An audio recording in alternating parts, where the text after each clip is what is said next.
What's up, everybody? Good morning. Happy Wednesday. Making the turn already on this week. DK Show up on the air on your radio dials 105.1 FM, 790 AM. Also up online. Stream it up over there. SportsTalk1051.com. You got the app. Download it. Take it on the go. Video stream also up and rolling. Facebook, YouTube, Twitter, Instagram, all that good stuff. Hopefully, you're all off to a fantastic start this morning. What do we got on the agenda? What do we got on the game plan here? Brew Crew comeback win last night thanks to Willie Adames with that late go ahead ninth inning 3-run shot to take the lead, and the Brewers would hold on for victory. Brewers jumped out to a 2-0 lead in the second, but fifth inning, gave it away. 4 runs for the Royals in the bottom of the frame in the fifth.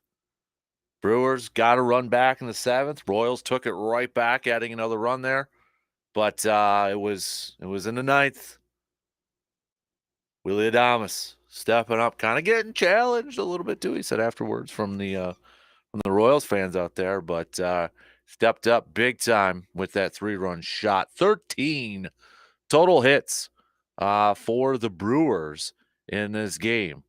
And, we kind of looked at it yesterday with this pitching matchup. Seth Lugo, who has been fantastic this season, he went 6 2/3, but 6 hits, 3 earned runs was his final line there. Brewers kind of taking advantage, getting him out of there before the, kind of being aggressive early and getting some back-to-back home runs against him with Hoskins and Ortiz, Joey Ortiz getting a home run there in the early parts of the game. So Brewers now are in a position to win the series this afternoon. First pitch, getaway day, 1:10.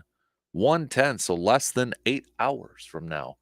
The Brewers and the Royals will go at it before the Brewers return home and begin a 4-game series against the St.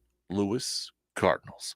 Was a nice win, too, for the Brewers last night, considering the Cubs also winning late in their game. So Brewers still slightly above the Cubbies for first place in the division. Twins, meanwhile, is kind of the opposite. Mariners putting up 4 runs in the ninth to get a 10-6 victory for the Twins last night. So we'll talk some baseball, but Willie Adames, maybe we should talk a little bit more about the season Willie Adames is having. As we mentioned, that home run last night, now a team leading. He's tied up there with Rhys Hoskins with 7 home runs. Willie Adames right now so far this year hitting .257, which is above his career average. He's got an .809 OPS, which is higher than his career average. His on-base percentage, .346, higher than his career average.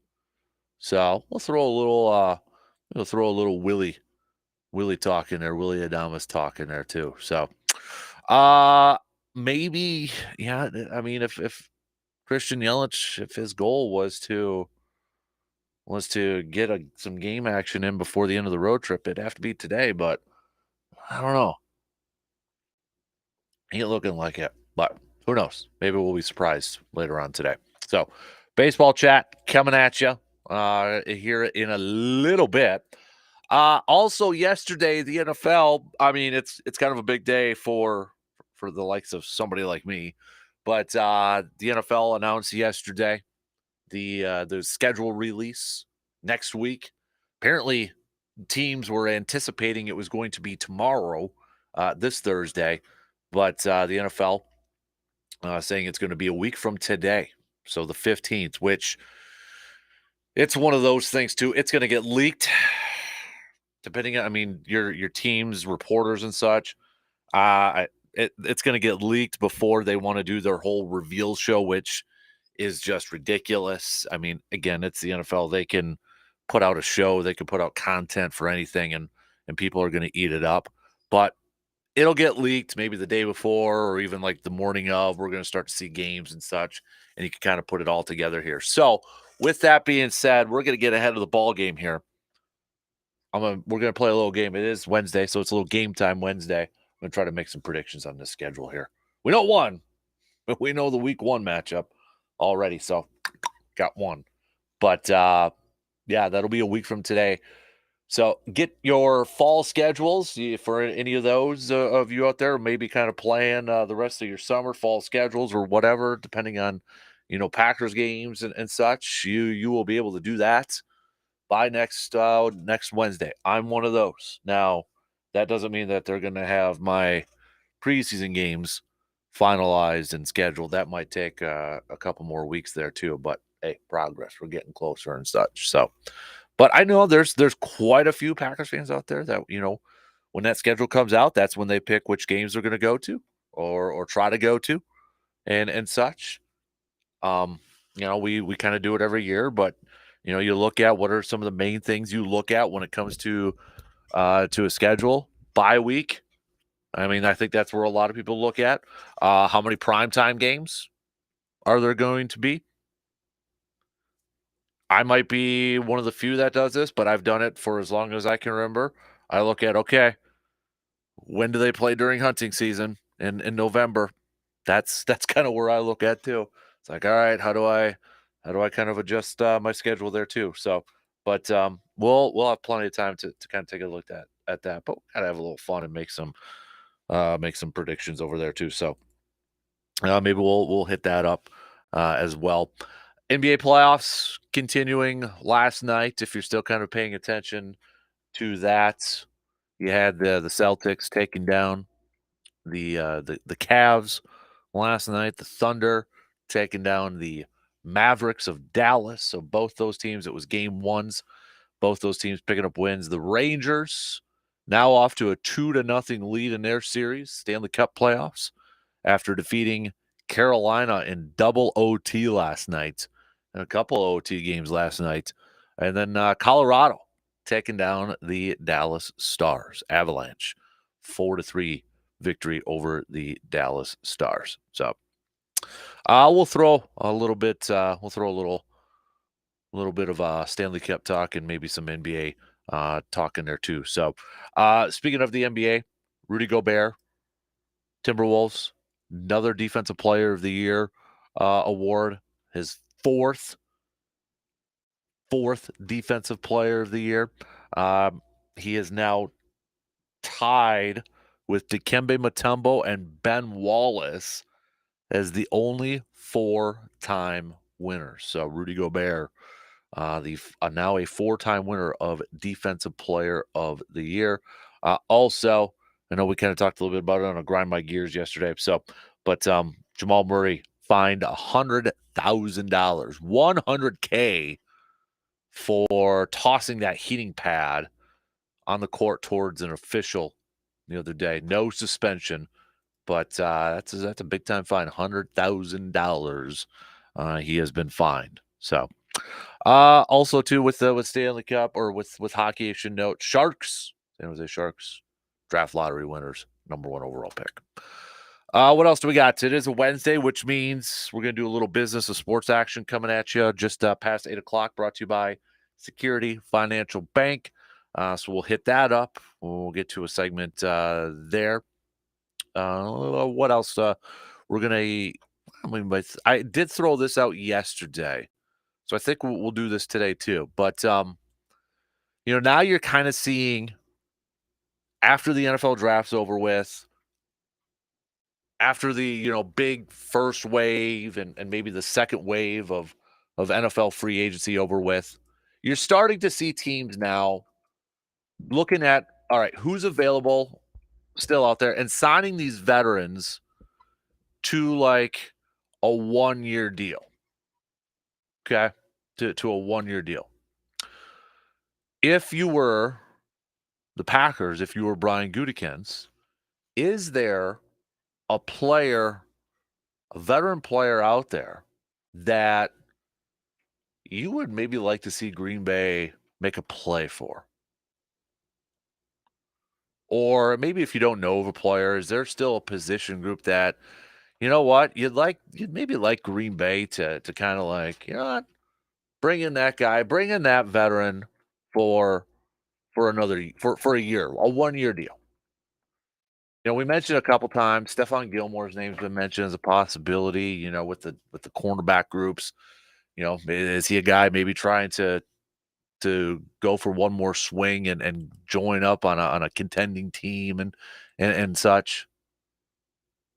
I think was it Greg Rosenthal from NFL.com mentioned that as a possibility. And Greg Rosenthal.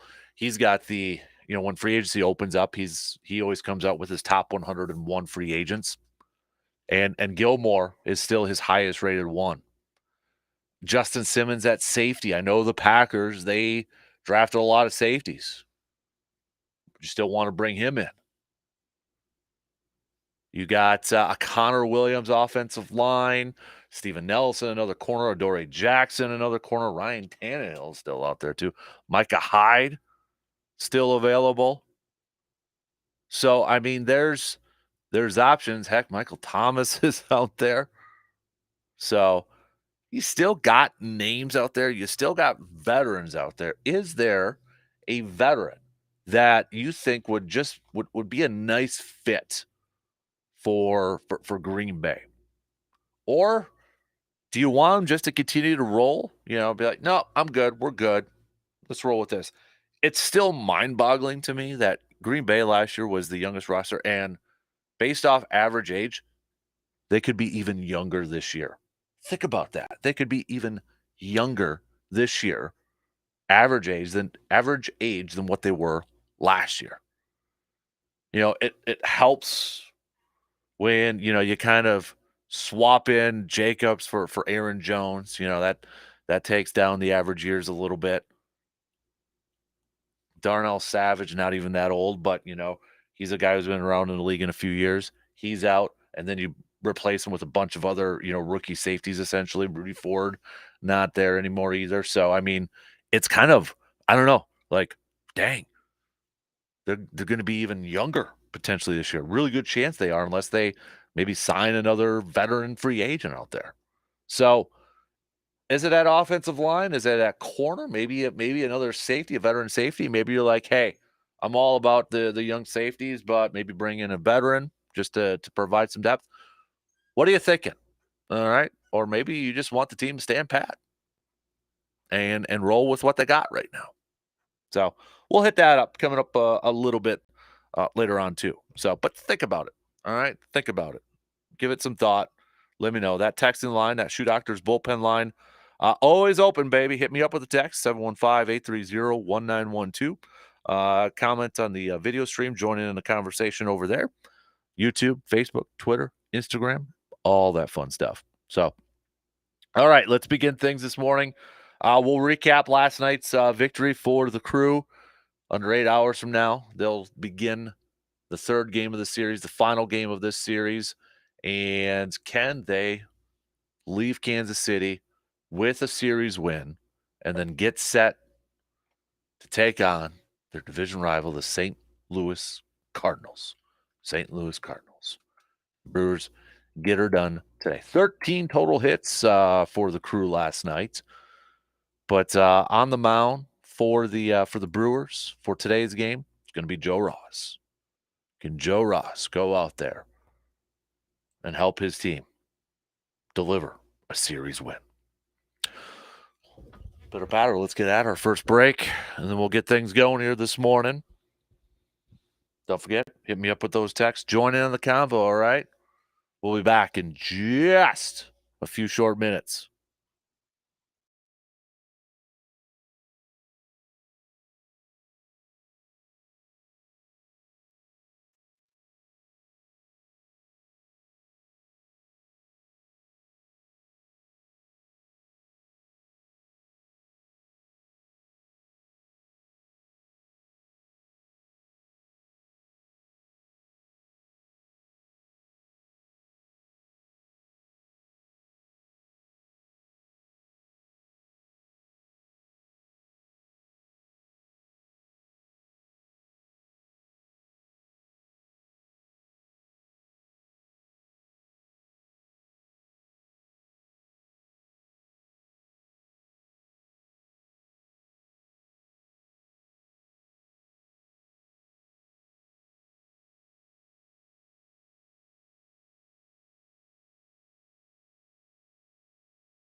Registration's still open for that fourth annual Casper Flat coming at you August 2nd. However, 10 a.m. session sold out, baby. So big thank you to everybody who has signed up for that. We still have spots opened up for the 1:30 session. Or if you want to get out on the course a little bit earlier, maybe get around it, or you got to head to work or something. We've got 3 sessions we're going to be doing this year, which includes a 7:30 session. So more details, just hit it up at sportstalk1051.com. You have to scroll down the bottom there a little bit. It's towards the bottom of the homepage there. You can click there, sign up your two-person team for just $90 while still got early bird pricing going on. I believe just for a few more days here. So if you want to get that two-person team in, you better do so now before the rates kind of go up there. So, but again, big thanks to all of you who have signed up your two-person team this year.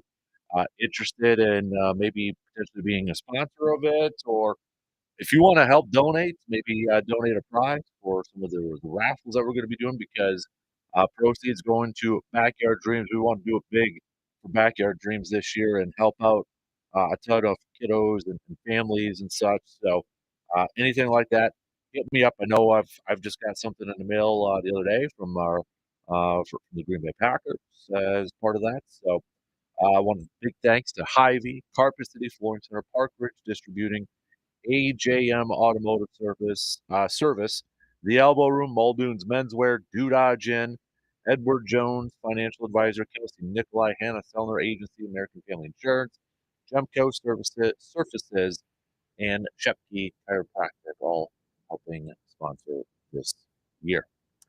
All right, let's get things rolling this morning. Lead off. Let's talk a little Brew Crew.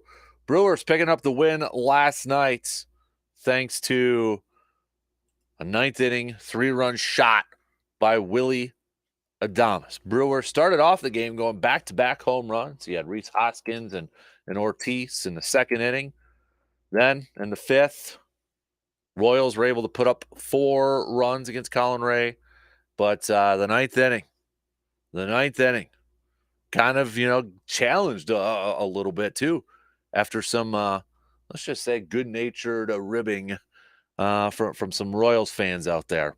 But Willie Adames had said after the game that when he stood on deck representing, potentially the go-ahead run, I kind of heard a little bit from Royals fans. Apparently, they were saying, "We want Willie. We want Willie." I went close to them and said, "Are you sure? Yeah, you want me?" And they told Adames they wanted to see him hit a 3-run homer. Adames smiled and said, "All right, bet." Gary Sanchez ended up walking, and Adames got his shot. And there you go. It's how can you not be romantic about baseball, right? But a big-time shot for Willie Adames to help propel the Brewers to victory. And now him and Rhys Hoskins tied for the team lead with 7 home runs apiece. 7 home runs apiece. Colin Ray, his final line last night, 4 2/3, 7 hits, 4 earned runs in that 5th inning. There, a couple of strikeouts and 1 walk. No decision for him. But the Brewers, we were talking about it a little bit yesterday. Looking at this pitching matchup, we knew it was going to be a tough one going up against Seth Lugo, who was, entering that game 5-1, sub-2 ERA. Last couple games, he picked up wins and had gone 7 innings against Toronto and Detroit. So it was going to be tough. Brewers are able to get after him early with a couple of back-to-back shots. He ended up going 6 2/3 and then 3 earned runs there. But hey, 13 total hits for the Brewers last night too. So with that win, the Brewers are now in a position to where they can get this series win against the Kansas City Royals and then return home to face the St. Louis Cardinals for 4 straight games. Taking a look at the matchups, and last night's win was big also too because Cubs were able to get a walk-off win last night. So Brewers still holding on to. I know it's kind of pointless to be talking about standings in the division still this early into the season and such, but when it's the Cubs, it's always good to kind of stay still above them in the standings, right? I think so, at least. So, but Brewers 21-14 overall so far this season. Not quite yet to that first quarter complete. First quarter of the season, they're about at 22% of the way through here. Joe Ross is going to try to get the victory for the Crew tonight. He's bringing his 1-3 record, a 4.65 ERA to the table here. Joe Ross's previous game was against the Cubbies, where he went 6 innings, giving up 6 hits, just 1 earned run, and 4 strikeouts. On the other side, Brady Singer is going to be going for the Royals. He has started 7 games this year, 2-1, but a 2.45 ERA. He is coming off of his previous performance, going up against the Rangers, where he went 6 innings, 4 hits, 1 earned run, but struck out 8, no walks. So, again, another tough matchup offensively for the Brewers. And when you look at, these lineups going up against these pitchers, there really isn't any experience. I mean, for the Royals side going up against Ross, Frazier's had 4 career at-bats, but zeros across the board. Hunter Renfroe's had 3 at-bats, 2 of 3 against him, 2 for 3 against him. On the flip side, Bowers has 4 at-bats against Singer, zeros across the board. And same with Sanchez, 5 at-bats. So you're talking about, maybe a couple games worth going up against each of these pitchers. So still a little bit of unfamiliarity with these two. But when you look at the season that Joe Ross has had, I know we pay attention a lot to wins and loss records. We still do, even though maybe it should be, in my opinion, it should be more about the quality starts than that. But when you look at what Joe Ross has done so far this year, his previous game was just the second time so far this year that he's gone at least 6 innings. The other time was his second start on the season, back on the 9th against the Reds, where he went 6 1/3. But he's gone out there 3 2/3, 6 1/3, 4 2/3, 5 1/3, 5 and 6, eating some runs. He's had a couple of games there, Padres on April 15th and the Yankees on the 27th, where he's put up a big number in terms of earned runs, 6 apiece in those two. You take those two away, though, and I know you can't, and we can't, and we probably should, but if you take those two performances away, you're talking about a guy who has put up 0, 2, 1, 1, and earned runs.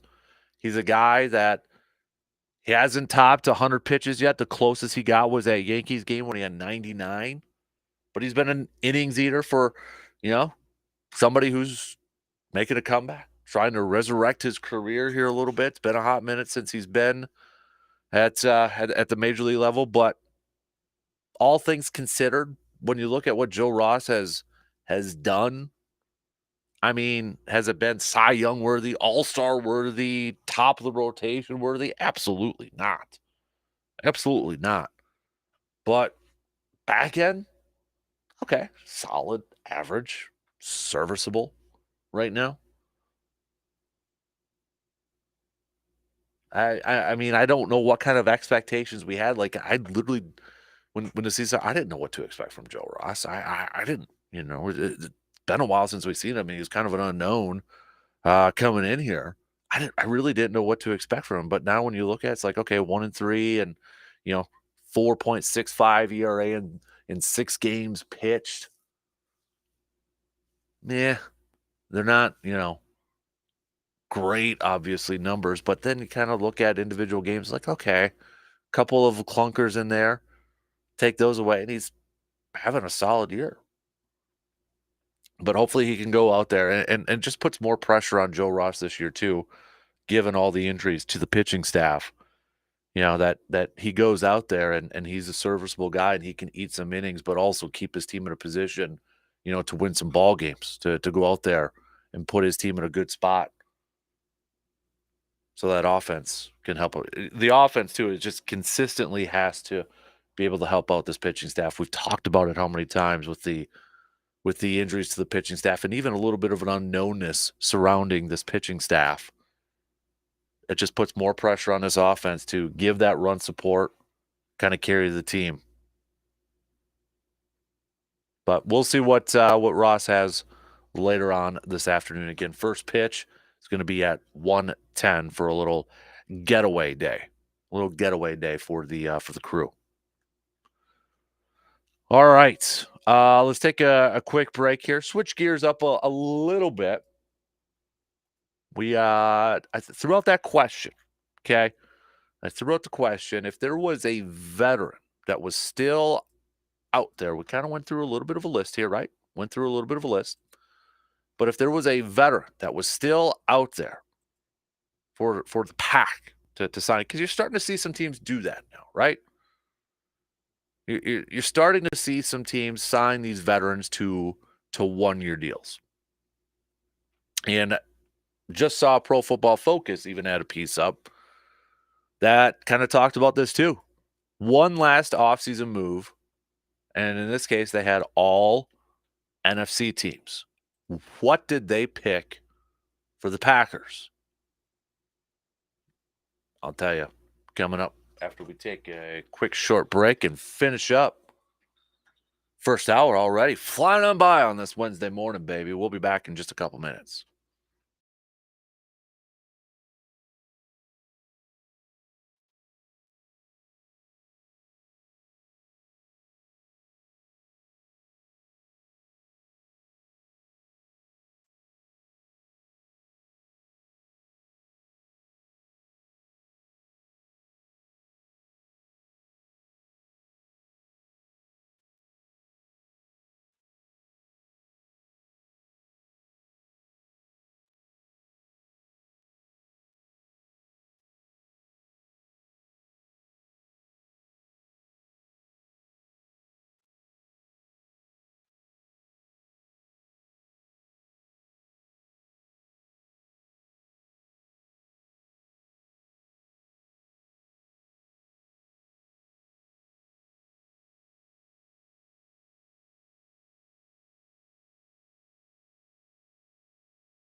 Perks, I love perks. You love perks. Hey, man, we all love perks. And one of the best perks you can find in the Chippewa Valley is Hy-Vee Perks. Hy-Vee Perks is a free and easy program for Hy-Vee shoppers. Access to exclusive perks prices, earn discounts on gas when you purchase designated products at Hy-Vee, and save more with exclusive deals, offers, and rewards. The best part, it's free to join. Not a part yet, not a part of Hy-Vee Perks yet. No worries. Just stop on by at Hy-Vee in Eau Claire, and you can sign up and start taking advantage of the best shopping deals in the Chippewa Valley right now with Hy-Vee and Hy-Vee Perks. Grab yourself some Man Cave lights over there too. Was there Sunday? Packs were on sale. 4 packs were on sale for just $6.99. Heck, you can get them in the singles. I saw them in the single department. You can make your own like 6-pack if you want. But grab some of your Man Cave light over there. Go to the meat counter. Grab some Dan Good burgers, and boom, you got a dinner there. So we did for this previous Sunday. Dan Good burgers, boom. Man Cave lights, boom. There you go. Got it all. And while you're there too, grab yourself a Victory Scotch T-shirt. It's right kind of when if you walk in and you go right and go past Starbucks. It's on a rack over there as you're heading to the wine and spirits department. A little Victory Scotch T-shirt. Grab that on your way too.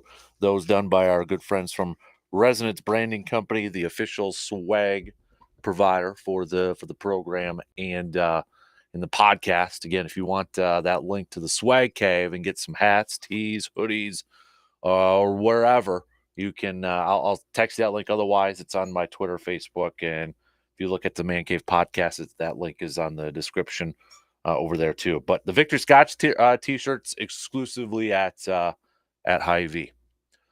All right, so we're starting to see some teams in the NFL now that the draft is over with. This is the time of year where you're starting to see some veterans signing 1-year deals now. Now, you had the big waves of free agency over with. Draft is now over with. Still have some veteran players out there who are looking for homes. And this is where you see pretty much like 1-year deals happening. And when it comes to the Packers, is there a player that they should kind of target still, or a position group that they should target? Pro Football Focus in their latest piece says that Green Bay, they have a list of needs that are one more move that each team should make free agency wise. For the Packers, it's add cornerback depth. Says here the Packers declined the 5th-year option of Eric Stokes with injuries disrupting the first 3 years of his career. Behind him and Jair Alexander at outside cornerback, Packers have Carrington Valentine and Corey Ballentine, neither of whom earned a Pro Football Focus coverage grade above 62.5 last year, 62.5 last year. And corner seems to be the most popular pick, the most popular pick out there. So who is available? Well, you got a 33-year-old Stephon Gilmore who's still available out there. Spent the previous year with the Cowboys. I know Greg Rosenthal from NFL.com also mentioned that is a nice fit for the Packers and Gilmore. Some other cornerbacks out there. You've got Steven Nelson, who's 31. Maybe add some depth there. Adoree Jackson, still 28. Gone through some injuries, I know. You got Witherspoon. Played for the Rams last year, 29 years old. So you got some options. Or do you want, you're looking at safety. You spent a boatload of money on Xavier McKinney. And then around him is rookies. All rookies. Do you want some more veteran depth over there? You still got some options out there. You got Justin Simmons, who's 30. Micah Hyde coming back. He's 33, though. So there's some options out there. Maybe you're looking at an offensive line. I mean, you got a Donovan Smith, a Dalton Reisner over there. Connor Williams, 27. but he tore his ACL late in the 2023 season, so that's probably to be expected why he's still available.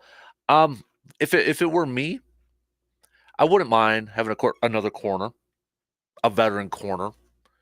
To me, you cannot have too much depth at the cornerback position because, and if there's one team that should know this, it should be the Packers.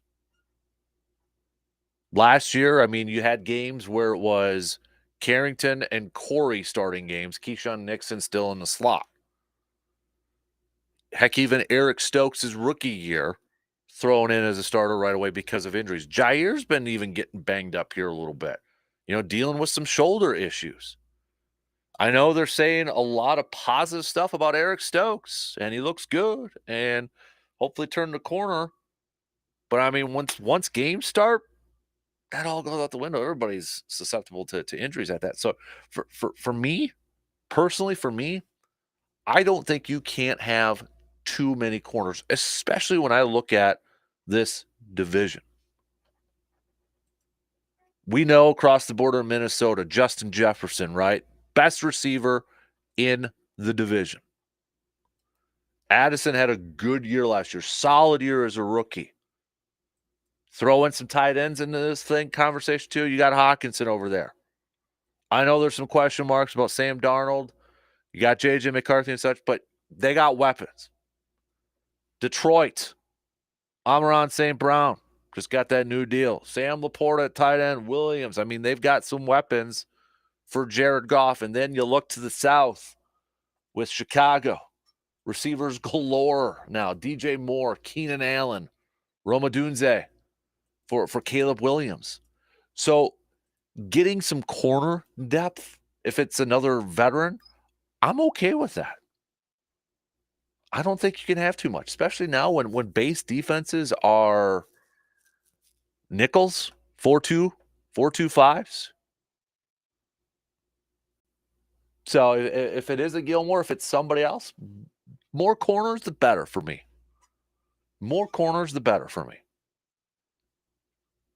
Just to protect yourself. I mean, because if you go into a season, you can't just expect to find another Rasul Douglas type of player. Remember a couple years ago, they're again banged up at corner. So they bring in this guy named Rasul Douglas. Spent some time with Philly, spent some time with the Cardinals. Comes in and like, okay, dude, you're going to play. And it ended up working. I mean, he turned his career around, for crying out loud. But you can't always count on that happening. Maybe Kalen King coming in as a 7th-round pick. Hey, cool. Chip on your shoulder. We get it. We understand it. Use that. We've seen Sam Shields come in as a converted wide receiver corner as a rookie and be a pivotal player to this defense in a Super Bowl year as a rookie. We've seen that stuff happen, but that doesn't mean it's always going to happen. So when it comes to cornerback possession or cornerback depth, you can get me 6, 7 solid options over there. I'm good. The other part in this, though, too, is like their safeties.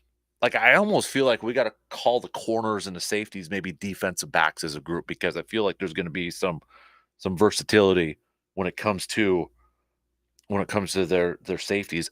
There's the possibility that some of their safeties could be slot corners or helping out in coverage too, and that factors into this potentially. You got your defensive coordinator, Jeff Hafley, coming in, who's a defensive back coach by trade. So I'm sure he's going to have some say in such. But if they got a shot to bring in a Stephon Gilmore for a 1-year deal that's maybe a couple $1 million or something like that, why not? Get some depth in there. What'll hurt? What will it hurt? I don't think it would hurt anything. That's just me, but that's the type of move I would make. Now, I don't think they're going to. Could be wrong. Could be completely wrong. I don't think they're going to, but Goody's done it with Tremont. He brought back Tremont, veteran, and remember that group? I think that was Jair's rookie year. And Devon and Jair and Tremont and Josh Jackson was a 2nd-round pick that year. So I were a betting man, I don't think anything's going to happen. Just my opinion. But that's where I would go. Offensive line, I know that's another popular pick out there too. I think they made that move already by bringing in Andre Dillard before the draft. I think that was the move. I mean, a 1-year minimum type of deal. You got your veteran in there, no roster guarantees. You bring him in. Maybe it's a depth piece, compete for a spot there, gives you a little bit of versatility. I think they already made that move by bringing in Andre Dillard. I don't see them bringing in another offensive lineman unless there's an injury or something. So, speaking of the Green and Golds, for our Wednesday game time, we're going to do some predictions here. I'll try to have some fun with this. So, the NFL said yesterday that they are going to announce the schedule a week from today, which means it'll be leaked throughout the day next Wednesday, right? Probably even leaked maybe a few games the night before. But it's always leaked before they reveal it, before the teams reveal it. The reporters always get it ahead of time. Others get it ahead of time. They're out on social media and leaking that thing, which I think we all appreciate and such. But schedule will come out. Doesn't mean preseason for all you fellow preseason football fans out there. Doesn't mean that we're going to get the preseason games finalized, though. That's the one bummer. Got to finish off playing the rest of my summer there, man. We know the opponents and we know the home and away opponents. So, I mean, that's not going to be a big surprise. We're just looking at now. All right, when do we play the Bears? When do we play the Vikings? When is it home and away? When do we play the Lions? Can we get the Lions to come in the later part of the season when it's cold? Same with Minnesota. Chicago, and I don't think matters too much considering they play outdoors and they're a little bit used to it too. But hey, maybe with Caleb Williams, USC guy coming over, does that affect it? I don't know. But we know the home and away opponents. Home again this year. Besides the Bears, Lions, and Vikings, it's the Cardinals, it's the Texans, it's the Colts, it's the Dolphins, it's the Saints, and it's the 49ers. Your away ones, besides your division opponents, Jaguars, Rams, Eagles, Seahawks, Titans. We already know the Eagles are a week 1 game in Brazil. I mean, you look at that on the surface. I don't get into the whole strength of schedule stuff because it's based off last year's records and teams change so much. So that's one of my most useless stats, I think, is strength of schedule because you're basing it off of previous years. Now, if you do strength of schedule like you're halfway through the season and you're looking at a team's remaining schedule and then you kind of look at what the teams that they got to play yet are doing this year, that's different. That I'm okay with. But when you base the strength of schedule off of last year's games, pointless. Completely pointless to me. But when you look at this on the surface, it's like, okay, we know the Lions, playoff team. Bears got a lot more offensive talent. Vikings got some changes over there, but we still know the pieces they made. They were fairly aggressive in free agency. Cardinals, I thought, did very well in the draft. They had a lot of rookie picks, maybe a little bit of a growing year with a lot of those rookies, but I think there's something there. Maybe not this year, but maybe down the road. Kyler Murray, I think, is going to be the big key in there. Can he take his game up another level? Texans, a playoff team last year, and they made some moves this offseason to bring in Diggs and Danielle Hunter, try to go for it. That's going to be a tough game. Colts, Anthony Richardson's going to be back. They almost got into the postseason, but will they take another step this year? Dolphins with all of that speed. Okay. Tyreek, Waddle, Beckham. I mean, even some of their guys they drafted this year. Speed. Saints, who knows? And then, of course, the 49ers. I mean, you got some primetime potential matches. I think Green Bay is going to max out in their primetime games this year. Then on the away side, I mean, you got the Jaguars. They're looking to bounce back this year. The Rams, playoff team last year. course, we know the Eagles is week 1. Seattle, kind of a new era there. No Pete Carroll. And then the Titans, kind of rebuilding things there too. New coaching staff in place. So I think, yeah, you're going to get the 5 primetime. Is it 5? 5 or 6 max out primetime games for Green Bay. I'm just glad Miami's at home, Houston's at home, and San Francisco's at home. Can we get Miami in December? Can we get those guys in December? Maybe if the football gods are listening, can we get a little snow that day and try to neutralize that speed? Although when it's slippery surfaces, it's a little bit of an advantage to the offense because they know where they're going. Like, Tyreek Hill lines up, he knows where he's going. Corner doesn't. He's got a backpedal.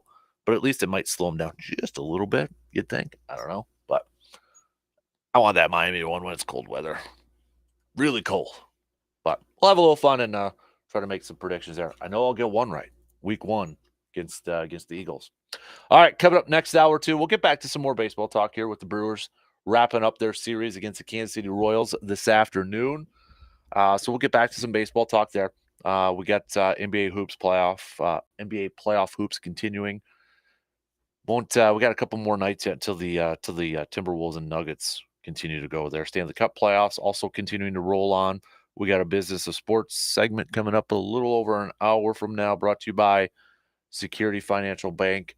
We'll hit that up in a little bit over an hour from now. Keep the conversation flow. We'll get to some of your messages on that Shoe Doctor's bullpen line. Hit us up with a quick text, 715-830-1912. 715-830-1912. So we'll get to your messages or on the video stream if that works better for you. Finish up the first hour. Morning Morgs. So you think the schedule thing's a useless stat to have? I think the strength of schedule is useless. Okay. Why? Because you're basing it off of teams' performances from last year, from the previous season. That's basically the point of all statistics, is to have a reference point and then use that going forward. But teams change so much. They do. So to say the Green Bay Packers for, I don't know what it would be, to have the 5th toughest schedule for this year. Well, it seems arbitrary. It's based off of their teams their schedule from last year. That doesn't make sense to me. So what do you think is the most impressive stat? Like, what top 3 stats do you actually put weight into as a sports dude that matter? And then what, besides the schedule stat, what would you get rid of? Besides the schedule stat, what do I get rid of? Yeah. Like, what's a junk stat to you? Because obviously a lot of times they're just collecting numbers and filling time, and it's a conversation piece. But what do you think is actually a junk stat? Quarterback and pitcher wins. Okay. Because it's a team game. Mm-hmm. Okay. Yep. Ones that I still like. I like point differentials. Okay, but I would say that quarterback and pitcher wins, just to jump back to that, it does work on an individual player level because it amps their own individual stats up. It does, but also I think from a pitcher standpoint, you got guys that'll go out there and throw 7 innings and not give up 1 run or something like that and still get charged with a loss if their offense doesn't do anything. So you don't think it's accurate in reflection? Yes. Okay. Yes. Okay. Quality starts. That's more reflective of a stat. Would you take a gig as a stats guy? Because you like sports history. Now, where do you fall on stats? I couldn't keep stats at a game. Who's the best stat guy in your friend group? Like, who's got the brain for that kind of thing that you go to? That because some people, he memorizes. Oh, what's he into? Like, what's his big stat thing right now? I mean, he knows more NBA players than I do right now. Yeah, but that's kind of a product of age, know, like they're following, obviously Siggy watches Caitlin and stuff like that in the games too, as kids now have this new generation to look up to. But yeah, even I'll sit down and watch a game and I don't know anybody. Yeah, like I used to as a kid when it came to cards, I would memorize the heights. Right. Of all that. What but he doesn't do that. He doesn't really do that. He does kind of he'll ask me like, which, he'll quiz me, I should say, on where so-and-so went to college and played college ball. I just finished like, Shoe Dog. Okay. So the story of Nike by Phil Knight, and that was interesting to read about all the athletes. And so much of it was based in running and not basketball and sports like we think of it now. They got their full start on the track and picking track and field stars to wear their shoes on the big stage then, long before the Jordan era, or before Tiger, or before any of those big endorsement deals got penned. He asked me a couple weeks ago to quiz him on who was the top 10 in blocks in the NBA. Oh, geez. He didn't get them all like within 10 guesses. So I'd have to give him a hint, like, okay, this guy, his jersey color is green. I wouldn't have got it, and he knew him. Of course, because he's warming up for I don't Jeopardy. know a couple of those players. I'll be honest, I don't even know who they are. You're getting lapped by your kid when it comes to sports trivia. You got to brush up, Dad. I know. So what? Stump the Schwab, R.I.P. I know. If you were doing a phone a friend, what's Hudson's category far and away right now? Like what's NBA? Just full on all across the board NBA. Yep. He's got a slam dunk on you. Yeah, he does. He's running the court, Dad. Yep.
Second hour kicking off on this Wednesday morning, May 8th. Big thanks for tuning in wherever, however you may be tuning in from. We're gonna get back to some baseball talk coming up here momentarily.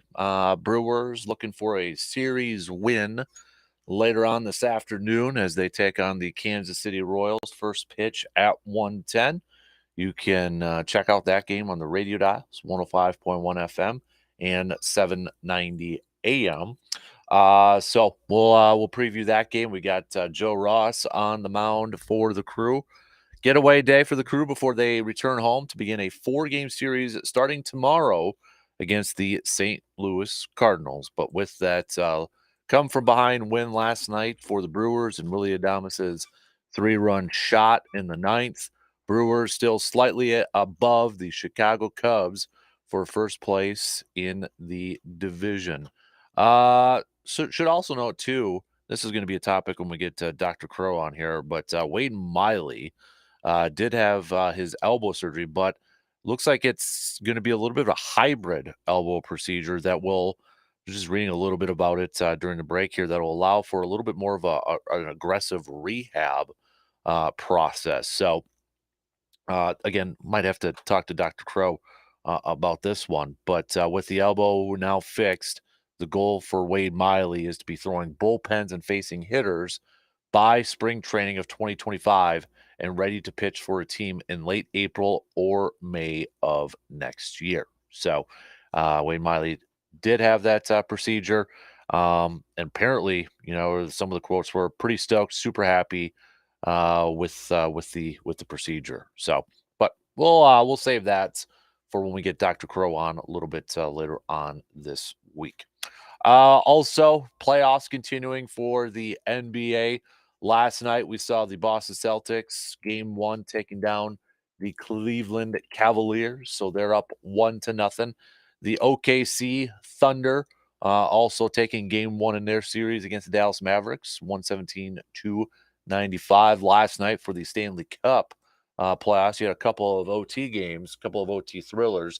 Carolina now down in a 0-2 hole against the Rangers. Rangers picking up a 4-3 victory in double overtime. Last night, the Colorado Avalanche defeating the Dallas Stars in overtime 4-3. When you're looking at the schedule coming up here for tonight, just one game on the NBA docket. You got Indiana taking on the New York Knickerbockers. And then 2 games for the Stanley Cup playoffs. Boston at Florida. Boston currently leading that series 1-0. And it will be game 1 between Edmonton and Vancouver. So a couple playoff games tonight. And, of course, the Twins will also be going up against the Seattle Mariners if you'd rather watch a little baseball tonight for a team across the border. We'll get to a little game time coming up at maybe in about 10 minutes or so here this morning. For Timberwolves fans out there, you got a couple more days yet before your T-Wolves take on the Denver Nuggets for Game 3. That series moving on to moving on to Minnesota at this point in time. Also, should note too, I know I mentioned it a little bit earlier, but Stanley Cup, the draft lottery, the San Jose Sharks won the NFL draft lottery. Will receive the number 1 overall pick. So, but couple of comments here on the texting line when we threw out the question: if there was one more move to be made for the green and gold, because you're starting to see some veterans signing those 1-year deals now that the draft is over with, the big waves of free agency is over with. You're starting to see veterans signing up 1-year deals. A couple texts here. This one is from, or I should say, a couple of Facebook messages. This one's from David. David is saying that I think they should add one more corner, whether it be Stephon Gilmore or somebody else, just to provide a little bit more depth. We have seen this team suffer some injuries at the cornerback position for a while now. Never a problem to have too many corners, especially in a passing league. Adam on Twitter also saying that I think they should look at bringing in a veteran safety. I know they drafted a ton of safeties, but I feel like Justin Simmons would be a solid addition to the back end, another veteran presence for this group. So keep your picks coming. If you want to chime in, you can hit us up with a text on that Shoe Doctors bullpen line at 715-830-1912. Also on the video streams, YouTube, Facebook, Twitter, and Instagram. So we'll get back to some more of your comments a little bit later on here. Hoops wise, you got to be pretty stoked about your T-Wolves right now. Luke, would you say the T-Wolves are your best shots for a Minnesota team to come away with a championship in the near future? Oh, of course. I mean, they're openly being predicted by some of the biggest folks in sports to win it all this year now. Like, even over the Celtics? Yes. Okay. Yes, even over the Celtics now. I can't. Craig Kilborn was on the Ryan Russillo podcast yesterday, and you know, Kilborn's noted Timberwolves fan, probably the only noted Timberwolves fan going back decades. And I can't remember if he said he was either talking to Judd Zulgad or had heard Judd Zulgad. For those that don't know, he's prominent Twin Cities media guy. He's been in newspapers, on radio now. And Zulgad said something to the effect of, don't try to comprehend, break down what's happening, why. If you're a Wolves fan, we don't know how to react. Just enjoy it right now. This is... I can't comprehend what's happening. This is unprecedented. But the 04 wasn't like this. It's all gravy at this point. The worst case scenario was losing to Phoenix. That's done. So you know how you've talked about in certain Packers seasons or Brewer seasons, like just enjoy the ride. That's what it is right now. I don't know how it's going to end, but it's all good from here. And this is all the praise, that even the MJ praise, all that. It's I can't comprehend. I can't compute what's going on. This is great what's happening. Even if the Nuggets win this series, still what's happening right now is great. This is an awesome postseason. Okay, so if the Nuggets come back and win the series, though, you got to be at least disappointed to go up 2-0 and take 2 away from the Nuggets. I mean, I wouldn't necessarily be like, oh, okay, cool, whatever, gravy sort of thing. Expectations change. They do change. You move the series back to home. You're up 2-0. You got to win this series now. It's because of the Nuggets' pedigree. It's because Jokic is on that team. It's because they are one of the better clutch teams in the NBA. So I expect them to win more because they'd be matching the expectations. The expectations are so out of whack right now, these first 2 games, that again, like, and I've also seen enough times that a team has gone up 2-0 on the road, looked like they got this. The example I keep going back to is the 96 World Series. And I know that's a tortured analogy because we're jumping sports, but that still could happen. Plus, we have so many days off, especially now, 3 days off between games. There's a lot of time for people to issue takes. I kind of rather not have any takes, and play the games first. Now, if they go up 3-0, well, then they better not lose, because I don't want to be the first team to go up 3-0 in an NBA series and lose it. That's bad enough anyway. But I'm more impressed the nature of, like, assessing where they're at right now. It's easy to get caught up in the moment. This is happening right now with Aston Villa too, over in the Premier League. They're 4th. They go to the Champions League. They haven't done that in decades. But they still could fall out and fall to 5th place, depending on how the next 2 games go for them and 3 games go for Tottenham Hotspur. They're going to be, a lot of fans are going to be really angry if they fall to 5th. Thing is, nobody predicted they would be 4th or 5th this season. The expectations have changed, but you also got to recalibrate to the whole thing. I'm more impressed for the future of this Wolves season. I'm watching this one clip. That is such a Minnesota sports cliche. But no, I'm thinking of what this team potentially could be. Yeah, but that is such a Minnesota sports cliche. There's always next year already. You're already setting that up. Yeah, I am, because the future looks really bright. And that's such a cliche. Well, I mean, I've heard that my whole life. Well, the part of it is also coming from 33 years. Once again, I throw in here, hey, Link saying, not us, but 33 years of choking, you kind of adjust yourself. It's like, I don't want to make too serious of an analogy, so I won't. But you get so scarred by all of this that you start appreciating about anything you can, because you've had your heart broken so many times. Series. Like that's all you've known, essentially. I mean, I've known a World Series championship, but for so many that they don't know that at all. They expect something really bad is going to happen. So you have to, it's a coping mechanism. That's totally what it is. It's just so you can get through it without getting completely bummed out over, again, sports, and it's sports. I'm more impressed that the Wolves right now, okay, so we'll take all that out. Right now, the Wolves are playing the best in the NBA. They are the favorites right now to win the NBA Finals. Oh, I would not know. No. Oh, yeah. If the way they are playing right now, they would win the championship. No. Right now. No. Why not? I'll take the Celtics any day. Why not? I will take the Celtics any day. Even without deeper, more talented. If it's Celtics T-Wolves, I'm taking Celtics. They do have. I think that'd be a very close series. I think it's more the chemistry they got right now. I'm not even going to look at this Cavaliers series as a guidepost. Like, if the Celtics sweep that, okay, I kind of expect that. Wait. You just said the Timberwolves were going to be favored, but you just said that you would expect the Celtics to sweep. The Cavaliers. Oh, the Cavaliers to sweep what? This current series. Like the Cavaliers series. Well, they can't because they lost last night. Right. And that's not the measuring stick for the Celtics. I thought the Celtics were the favorite all along. The Kristaps injury made me wonder a bit. Celtics don't even have to play him until the finals right now. They're going to cruise to that. They are. At that point, though, and some of the assessments I've heard of the Celtics, again, people that know say they look great in the regular season. There's something about them that may not quite translate, that I think a lot of us that haven't followed the Celtics closely are missing.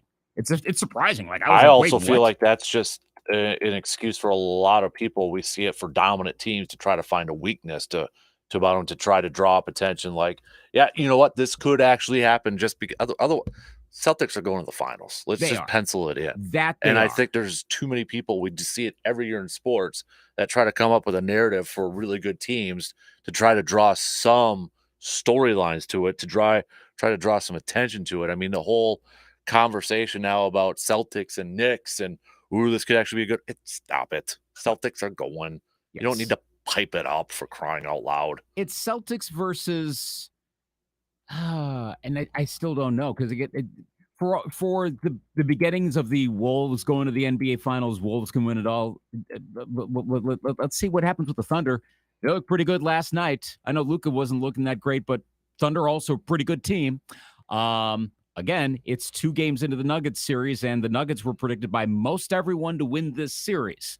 So I don't think they're done yet, unless they go down 0-3. Okay, then they're done. But otherwise, they're and I wouldn't completely count out Luka Doncic yet. So it's going to this is not going to be a cakewalk NBA Finals for the Celtics. It's not going to be 4-0. I don't know that I would necessarily favor them even against the Thunder. Maybe at this point, the Nuggets, if they make their, but the thing is, the Nuggets have so much pedigree. If they got if the Nuggets made their way to the NBA Finals, then they might be getting on a roll, and Jokic might be in one of those zones at that point, if they turn this around. But I don't think the NBA Finals are going to be as much of a potential cakewalk as maybe some of us were fearing it could have been. I think this could be a really good one. I think it goes 6 or 7. I got it in 5, regardless of who they play. 5? Yep. Over anyone. Yep. Wow. It's going to be boring. I don't think so. Celtics win it. I mean, they're more experienced. They've got better depth. I mean, to me, the Nuggets one would actually give them the more competition there because of their experience and their depth over there. The youth of Minnesota and the Thunder over there, Celtics they'll expose that. They'll win in 5. Really? Yep. They're going to win in 5. Tatum, Jaylen Brown, it's their time. Drew Holiday over there with it. He doesn't even have to worry about playing offense. He can just shut down a backcourt with his defense. Porzingis will be back over there. Derek White went off last night. I mean, their bench is absolutely ridiculous. Celtics will win it in 5. Huh. I kind of hope you're wrong, because I want to have an exciting NBA Finals. On the other hand, I kind of hope you're right, so I don't have to sit through watching a whole bunch of NBA Finals games. Well, what do you mean you want to sit through it for your Timberwolves or for crying out loud? Timberwolves, it's daughter putting to bed time and all of that sort of stuff syncs up perfectly with the ends of games, and that's not the best timing right now, It's that young parent thing, like, no, get up. Okay, fine. It's time to do this right now. But if it's the Timberwolves, though. But again, like, I'm not dreading any of this. That's what this is the one weird Minnesota thing. Usually you dread the playoffs. I'm not dreading anything now. Like, again, I'm feeling good. I'm not feeling like confident. I'm just feeling good. This is it's a weird feeling. This is pretty cool. I'm on for the ride, and this is great. This is really great. This is why you do follow sports, for stuff like this. To watch your favorite team play really well, to have potentially the best player in the NBA blossoming before your eyes. Okay, so how much do you buy the MJ comparisons? Let him. That's not fair to Anthony Edwards right now. No, it's not. I mean, and I'm glad Anthony Edwards told everybody to stop with that too. Right. So I mean, the Anthony Edwards is Anthony Edwards. It's just that we don't need to compare everybody to everybody. I think that gets lazy in sports a lot. Yeah, because everyone's got to have a comp. Like in the NFL, and I understand why we do comps, because we want to try to associate someone that maybe we haven't seen. And they're like, Anthony Edwards, haven't seen. Well, on a national scale, a lot of people haven't seen Anthony Edwards. Casual fans probably, they're learning about him, but they don't really know him. But like in the NFL draft, for example, when I'm going through the team, like going through all of the picks for each team, every player has a comp. Now, of course, some of those comps are to people I've also never heard of before, or they're like smaller scale NFL players. We don't know that. Not every. Okay, there are going to be similarities. Comps are used for general fans to get an idea of what a player is like, right. what they could potentially be. Right. It doesn't mean they're going to be that player, which I think a lot of people assume. Like, oh, comparable to that, that means he's going to be that type of player. That's not what comps are supposed to be for, but that's what comps have turned into for a lot of people out there. And it puts unnecessary comparisons and expectations on these players. Right. Which is why that's good that Ant did that. Say no. There are certain aspects of his game that are already different. I think personality-wise, they're not the same people at all, and that was part of what made Jordan. Well, and Anthony Edwards is not going to have the impact. I'm sorry, he's going to be a great player, but he's not going to have the impact that Jordan had on the league. No, because there had not been a Michael Jordan. It was unprecedented. So that's why we're always doing the next MJ. But MJ was not the next fill in the blank, and there was none. The praise is great. I love Charles Barkley's reaction after game one when he looked dumbfounded on the inside the NBA set. He's like, I'm not saying, but like he looked completely dumbfounded on set. And this is after the play, not immediately, but this is after the back down, turnaround, fade away. It was the one you're like, oh my gosh. But yeah, let's hold. Let's wait. Let's see how he does in game 3, game 4 anymore. Let's see how that happens. But it's a fun, like, this kind of reminds me of what I was seeing with the Bucks, for what I imagine Bucks fans are going through circa 2018, 2019, around that time. Not the playoff losses, obviously, but around that time, you're like, this is all budding. And then it turned into a championship, and we'll see if it happens here. But this is great. I am. Yeah, I mean, finally loving this. People should be excited. But, back to the Anthony Edwards one, too. He's, 22 years old, and he's just going to get better and better and all that.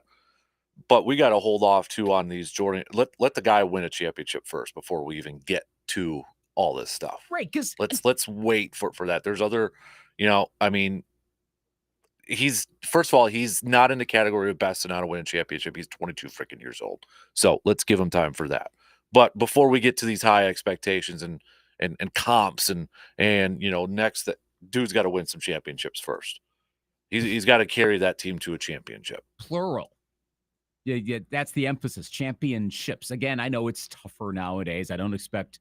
Well, the Warriors came pretty close, but doing like 6 out of 8 years, like the NBA is different. The league is structured different. It's going to get tougher for any team to pull this off with the second apron and some of these rules. And I know a couple of the owners are like, yeah, whatever, I'm going to keep spending. Most are not. Dynasties are going to be tougher. Heck, even the Wolves, they still got that issue. A lot of draft picks they're not going to get, and they do have a couple old players. They do have experience. Gobert's playing great right now, and then, of course, the Wolves did what they did defensively the other night without him. Conley's got a lot of experience, but they're also older. They're in their 30s. I don't know how much longer they're going to perform at their levels, especially Conley. You're going to have to replenish that with younger players. You're going to need draft picks. They don't have a lot, like I just said. So I also wouldn't say they're about to, gosh, I really hope no one does the whole, they could win 5-0. No. But then we're in take culture. That's what people do. So it's like everyone is compensating for 3.5 decades of Wolves, mostly Wolves incompetence, by having a legit good team. And so now they're whipsawing the other way of like, oh my gosh, Michael Jordan and tons of championships. No, stop. That's not happening that way. Come on. But it's still fun. Watching what they're doing is still a lot of fun. This is the best time to be a Timberwolves fan, and I'd say this right after the whole Glenn Taylor A-Rod debacle. This is the best I've felt as a Wolves fan like ever. Even after the KG. Yes. That's putting a lot. That's a lot of recency stuff. It is, and I try to accommodate for that. I know recency bias is the worst. Assessments are, but I can tell you, they weren't playing this well in 2004. I remember the 2004 playoffs. They were not playing this well. This is the best right now. They are playing the best that they have at the highest profile position. If Nuggets win the next two though, and it's tied up, you still feeling good? Largely, yes. Okay. Yes. Again, because I know back to Denver, but they've also proved they can win in Denver too. Mm-hmm. So, yeah, if Denver wins the next two, Denver wins the series. You may be right on that. No, I know I'm right on that. I don't know. I know I'm right on that. I don't know. I'm not convinced of that though, because Murray's not the healthiest. I'm not going to get into the whole heat and pack. Whatever. Okay, he had a bad day. I'm not convinced about their health. That being said, if the Wolves have an injury, and I don't necessarily mean just Ant. I think anyone at this point. I thought the Nuggets actually were going to cruise without Gobert. I was shocked that it went the complete opposite direction. They played defensively as well as they did without now the defensive player of the year. But if one of those guys gets injured, I know they can actually do pretty, like, this is going to sound a little odd though. The one player I think they can still win without is Karl Anthony Towns, because I think they could probably play a little better with Naz Reid. I think the matchups are slightly better. You don't have to worry about the stupid fouls that he makes, because he still does that. His offense is great. His defense is not. But you lose anyone else, you lose Jaden McDaniels, for example, Nuggets win the series. They got to have everything going right. The thing is, right now everything's going right. They're playing that well. This is a great team right now. Let's see what Game 3's like Friday night. You're okay. You just said. Now you just kind of like, you don't say, let's see how Game 3 goes. No, though. Let's see. Let's. I mean, you can't sit there and go, great, finals favorites, but let's see how Game 3 goes. Well, no, I said it's that little caveat there. You don't need to say that. No, I have a caveat on it. They are playing great right now. Right now, they are the NBA Finals favorites. Are they going to continue playing that way? We'll see. But right now, if you stopped everything, that is such a political answer. Oh, totally. I mean, you got to commit one way or the other here, man. You're talking to someone who follows politics. But you got to commit. I equivocate for a living. Commit to one way or the other. Make a bold statement. Okay. Bold statement will be. And you got to ride with it. You can't go back and forth. Okay. Thinking this through. Oh, I still didn't answer who's the worst owner, Polad or Taylor. I'll have an answer for that yet. By the way, I've been pondering while now you're talking around it. Now you're changing the subject. No. I'm gonna have the answer, but I have been thinking, because I've been playing through the Wolves raising the Larry O'Brien trophy, and I'm like, so who's the owner going to be? Is Taylor going to be on stage? Do A-Rod and Lori still have like rights to stand on stage? Do they all three stand there? Or would this be on the road in Boston and they can make it all nice? Because what happens if they win in Minnesota and all three are there? Wouldn't that be awkward? Okay. But let's see how game 3 goes first, right? Timberwolves win it all. There you go. There's your bold prediction. And they win it in 6 over the Celtics. There you go. That is my revised prediction. Now, no more caveats. Nope, that's it. If we're setting a prediction, you're saying Celtics. Who do you have them beating in the NBA Finals? Who's your prediction based on how everyone's playing right now? I am gonna go with Celtics over Thunder. Okay. I'm gonna go Celtics over Thunder. I think that if I did put a caveat to it, I do think if the Nuggets tie this up, they win the series, they go back to the finals then. Yeah. I think that's reasonable because of the extent. Again, that's the thing with the Nuggets, why I'm surprised this series has gone the way it has. I thought their experience would carry them a lot more. I figured they were going to come back. Like even when they were down 61-35 at the half earlier this week in game 2, I was like, enough 20+ point deficits that have been overcome. Oh, wow.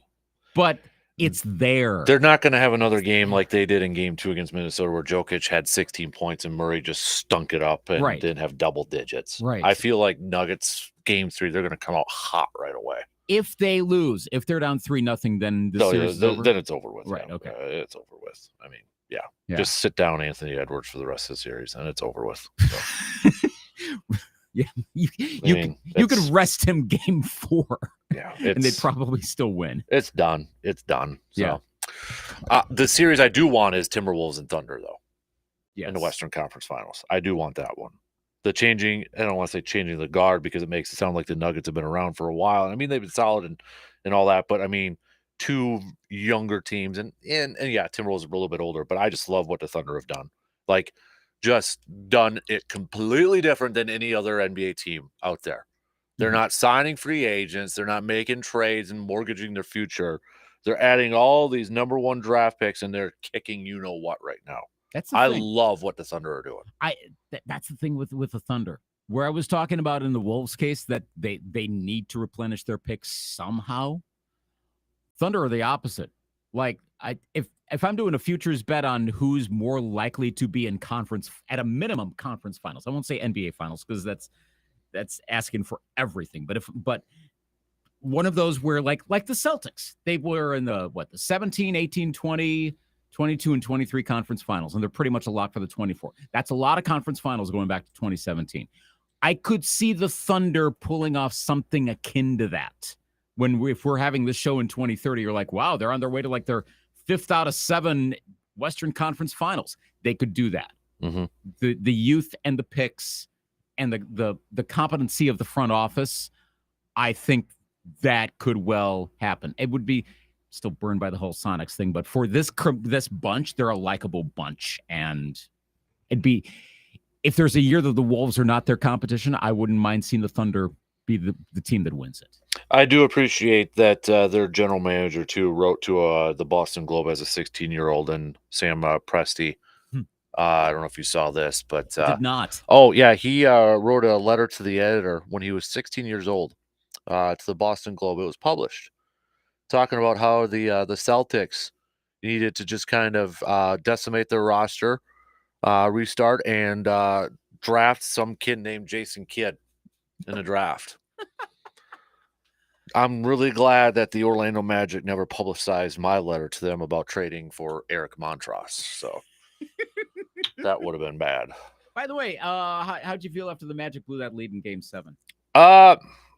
Still have any 90s proclivities that kind of came out? Or No. You're just like, whatevs. I'm out of it. So, nope. Okay. No. So, all right, we got to take a break. We went a little long there. We'll be back in just a few minutes for segment numero 2.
Know anybody who could help or could benefit with the help from Backyard Dreams, or maybe that somebody is you? We want to help, all right? Because of big thanks to people like Carpet City Flooring Center, Mike Star Market, and you, the listeners. We wanna help make a difference and help others achieve their goals and dreams. So just visit sportstalk1051.com and click on the Backyard Dreams tab there. And you can send over a nomination or be like, hey, you guys should hit up this person or help out this, or we need help here. Let us know. We are looking for you. We want to help. So again, more details at sportstalk1051.com. Could be need some new equipment, need some new shoes, need some league fees, help with that, whatever the case may be. Just let us know, because we want to help. We got some funds that we want to get out there and put back into the community. I am going to make my schedule prediction in a few minutes here. What day is the release? A week from today. Okay. Which means it'll be released all by noon a week from today, regardless of their release show and all that. Maybe even a few games the night before too. So yeah. Well, we know one game for sure for Green Bay. So that's week 1. I am 1 for 1 right now. The black versus the yellow. Yep. So because he can't wear green. A couple. Remember, Green Bay will have 9. Now we know the home and away opponents. We all know that Green Bay is going to have 9 home games this year. We all know that. So it's just where at the schedule can they go? And for people like me, then I can finish up the rest of my summer planning and all that fun stuff, all that jazz. Out there. So, well, hey, once it's released, then we know how the results are going to go. So you can just fast forward to what January. is the most useless sports statistic for you? Probably the all-time Nebraska has defeated is 5-0 versus Iowa State. Last game, November 1962. Oh, something like that. Okay. Yeah. Gosh, those are stupid. Again, you know how sometimes I say stupid stats, and what I mean that is because the team is stupid. It's not the stat. That is a genuinely stupid stat. The when people do the head-to-head, but then the head-to-head is spread out over so much time that you can't really put a thread together with personnel, or it's not like a culture sort of thing. That's the lamest. I agree in the quarterback wins thing. I think too much stock is put into that. You don't like that. I don't like that either. I'm indifferent on it. Like I think there's too much stock on it. I get it to a sense. I mean, I think the quarterback is probably the most important position in all of sports and that. And if you don't have a quarterback, you're not going to win a lot of games. But I also feel like there's a lot of times too, quarterbacks get credit for wins when they shouldn't have. You know, if you to me, my bugaboo on that is you cannot say that football is the ultimate team game, but give credit for wins to individual players like quarterbacks. Right. That contradicts each other, in my opinion. Yeah. I also think wins by pitchers now, I would rather see quality starts, because it just I feel awful for pitchers that go out there and have like 8 innings of work and maybe allow 1 earned run and they lose. They get charged with a loss. Yeah. That's not a losing performance. Yeah. And a lot of these numbers get tied to contracts too. Yeah. For payments and that. So strike the schedule probably is one of my biggest bugaboos. Strike the schedule in terms of like, oh, yeah, we haven't played a game yet, but Minnesota's got the 4th strongest schedule, well, based off last year's results. That's dumb. Right. Now, if you get to a halfway point of the season and say, well, so-and-so strike the schedule for their remaining schedules like this based off how the teams are doing that year, that's different. You can't say strike the schedule based off last year's teams. Yeah. Dumb. Right. Just stupid. I hate it. I agree. Hate it. So there's some other ones out there too. I know Morgan was asking for like your favorite stat. What was your I like point differentials. Yeah, the KPIs. I forgot about that one earlier. Yeah. Of course you like that one. Yeah. It's been a while since we've done that one. Yeah, I'm trying to. You're right though. I don't like the whole, well, they're 9-1 in their last 10 appearances, or 9-1 and under 2 minutes when they're up by 3. I mean, just stop it. Analytics going too far. I will say I like BABIP. batting average on balls in play. Because that's one of those under the hood, but not too far under the hood kind of stats. Like, okay, yes, they're giving up hits, but what's happening? Both, and you can adjust that both ways, offensively and defensively.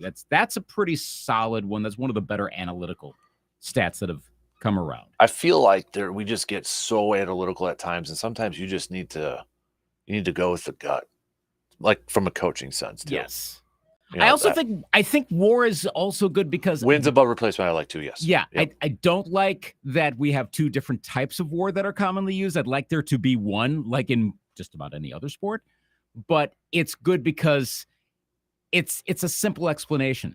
Some of the stats can reveal a lot, but the numbers don't seem to have much of like what's your point of reference. Wins above replacement are straight up. You take this guy out, you've lost this many wins. You can look at the standings and go, oh, okay, so we went from playoffs to no playoffs because this guy's out. It's direct. So WAR, gosh, I like applying WAR across, and I know you don't really do that across all the sports, but it's a good one that's come around. NBA is probably like the plus minus a little bit. Yeah. Sort of situation. Yeah. There's a similar one with hockey, which actually seems, at least it's been publicized around. The plus minutes, minus minutes has been around longer, but it's been overshadowed by WAR. But you also can't just do wins above replacement for hockey because of the overtime rules, the Bettman point, stuff like that. Honestly, I think my probably my favorite stat though is simply wins and losses.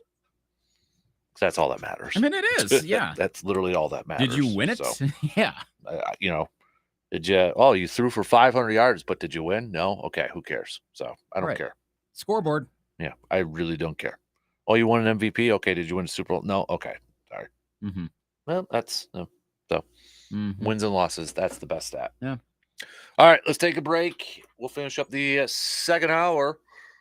Let's do some predictions. We'll do a little game time here. See how far off I am on this. How about that? Okay. I'm 1-0, or I should say 1 for 1. One of those things. We'll be back.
All right, we'll get to a business of sports segment coming up just past the 8 o'clock hour.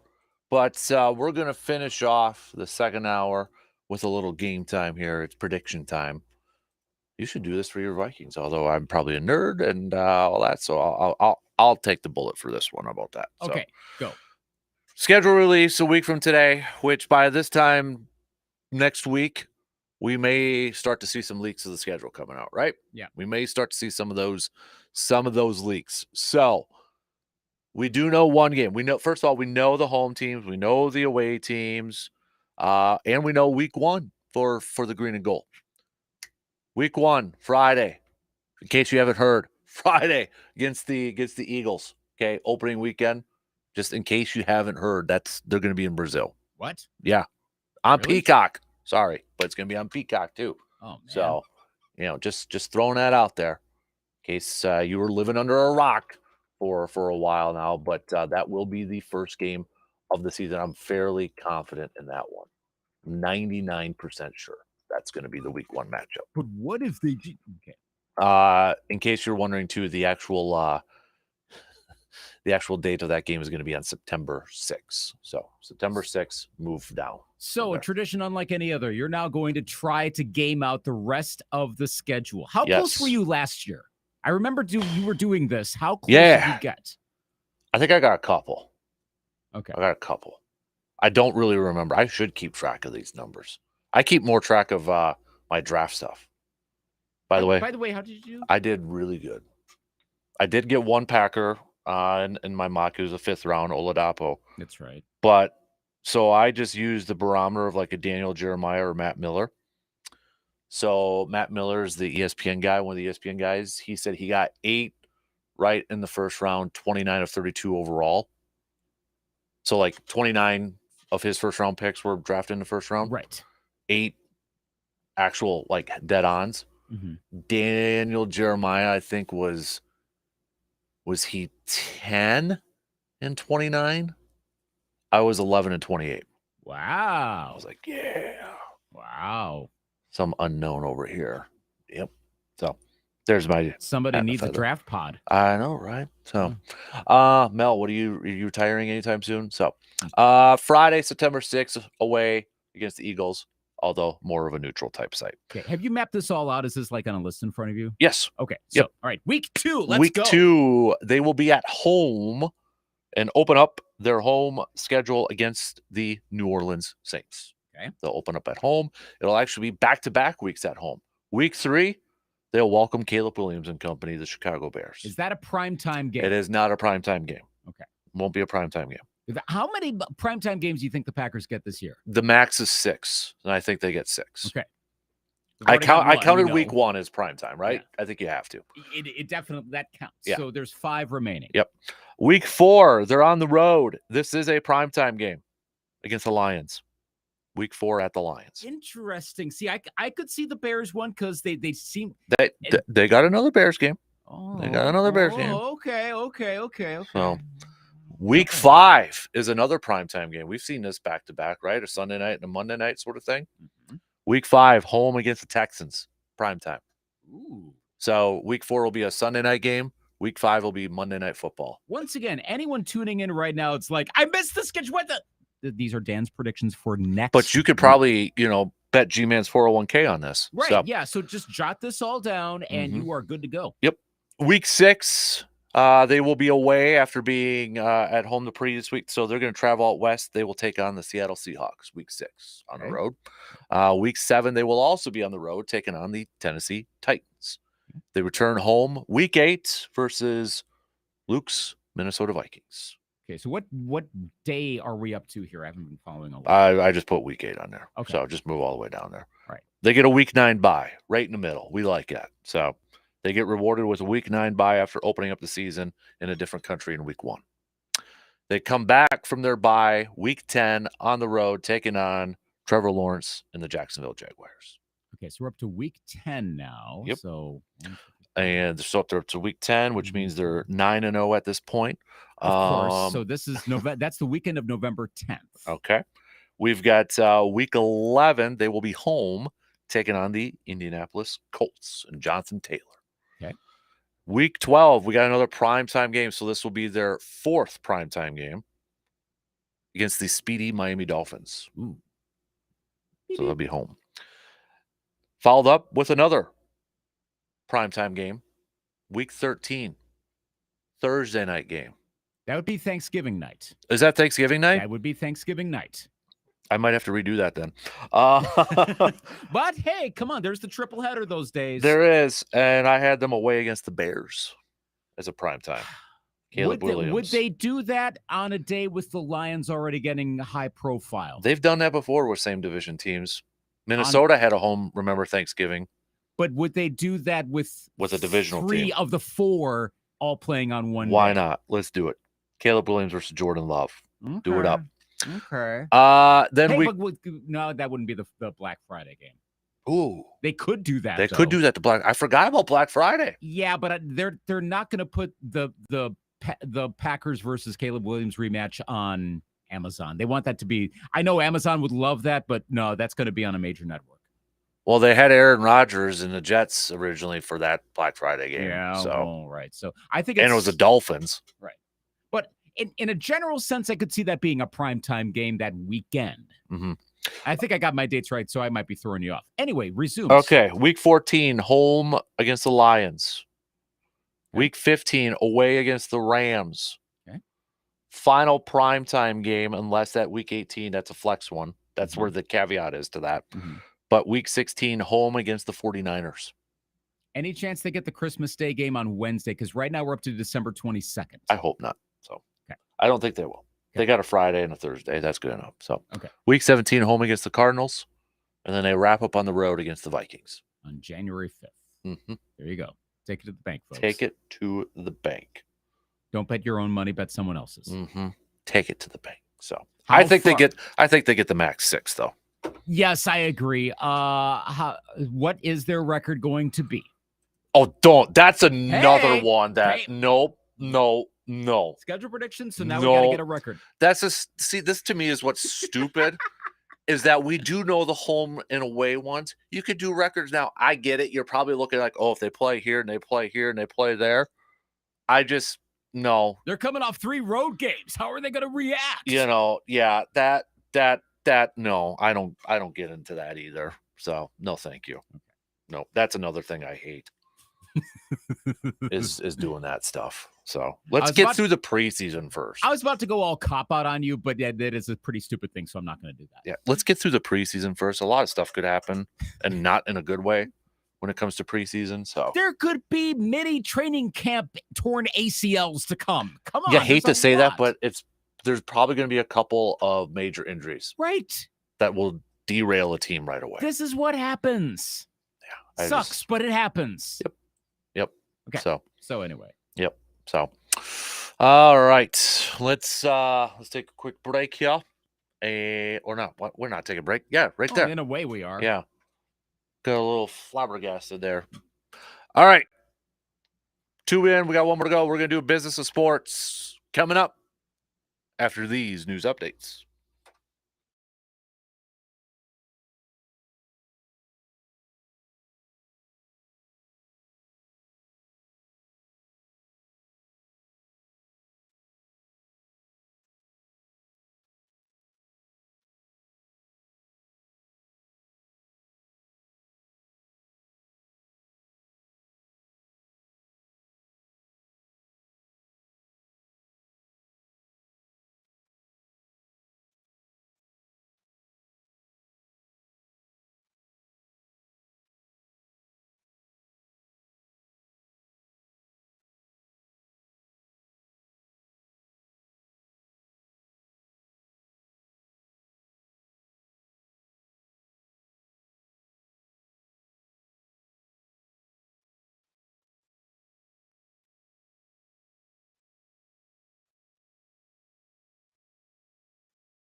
Third hour kicking off on this Wednesday morning. Appreciate you tuning in wherever, however you may be tuning in from. We'll get back to some more baseball chats a little bit later on. Brewers day game today, 1:10 first pitch. You can tune into that one at 105.1 FM and 790 AM. Brewers will begin a 4-game series tomorrow as they return home to take on the St. Louis Cardinals. Twins back in action tonight and another against the Mariners, and another one tomorrow. Twins allowing 4 runs in a night, kind of the opposite of the Brewers last night. Yeah. Twins allowed 4 runs, they lose 10-6. Brewers 3-run home run to take the lead and hold on in the ninth. So, what do you think of the called shot kind of thing that Adames was doing last night? Everybody who has played Little League or baseball has dreamt of that moment, a similar moment. And especially everybody. The fan interaction, which apparently was like that's the fan interaction you want. Like yes. The good heckling. Yep. That was great. Yep. And kudos to Adames too for, not being a jerk. You could see some people like, hey, shut up or something like that. Yeah. No, he was into it too. So that was entertainment. Cool. Play along with it. And I'm glad it all worked out. Yep. Yeah. Anybody who has played Little League or has even just like done it in a backyard, called your shot or whatever. So to see that actually plan out, that had to be so cool. Yeah. So, all right, let's do a little business of sports here, brought to you by Security Financial Bank. Since we're talking schedule release here, I saw this. First off, it was, I believe, reported by Bloomberg was the first one to do it, Bloomberg.com. But the NFL could let owners sell up to 30% of teams to private equity funds. According to Bloomberg.com, the quarterly meetings, this is from Pro Football Talk, the quarterly meetings held later this month could result in the passage of a rule allowing owners to sell up to 30% of the team to approved investment collectives. The most any one fund could own in any one team would potentially be 10%. It's possible that one fund could hold equity in multiple teams. The issue wasn't finalized at the league meetings in March. Roger Goodell pegged May or October as a more realistic target. The potential shift comes at a time when franchise values are skyrocketing to the point where it's hard to find individuals who can satisfy the league's ownership rules. When the rules allow private equity investments, existing owners could peel off a slice of the equity to sell to private funds.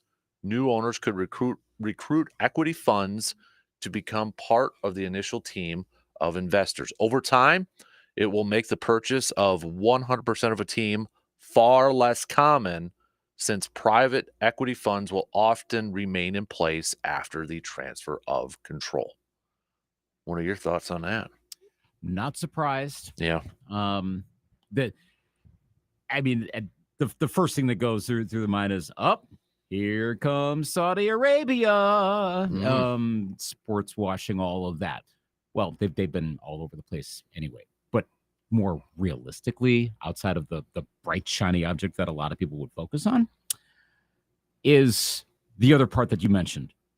There are not that many individuals and families that have that money. Right. Anyway, yeah. That's why you see a lot of Washington, right? Magic Johnson, the investment groups. Mm-hmm. That term that you hear.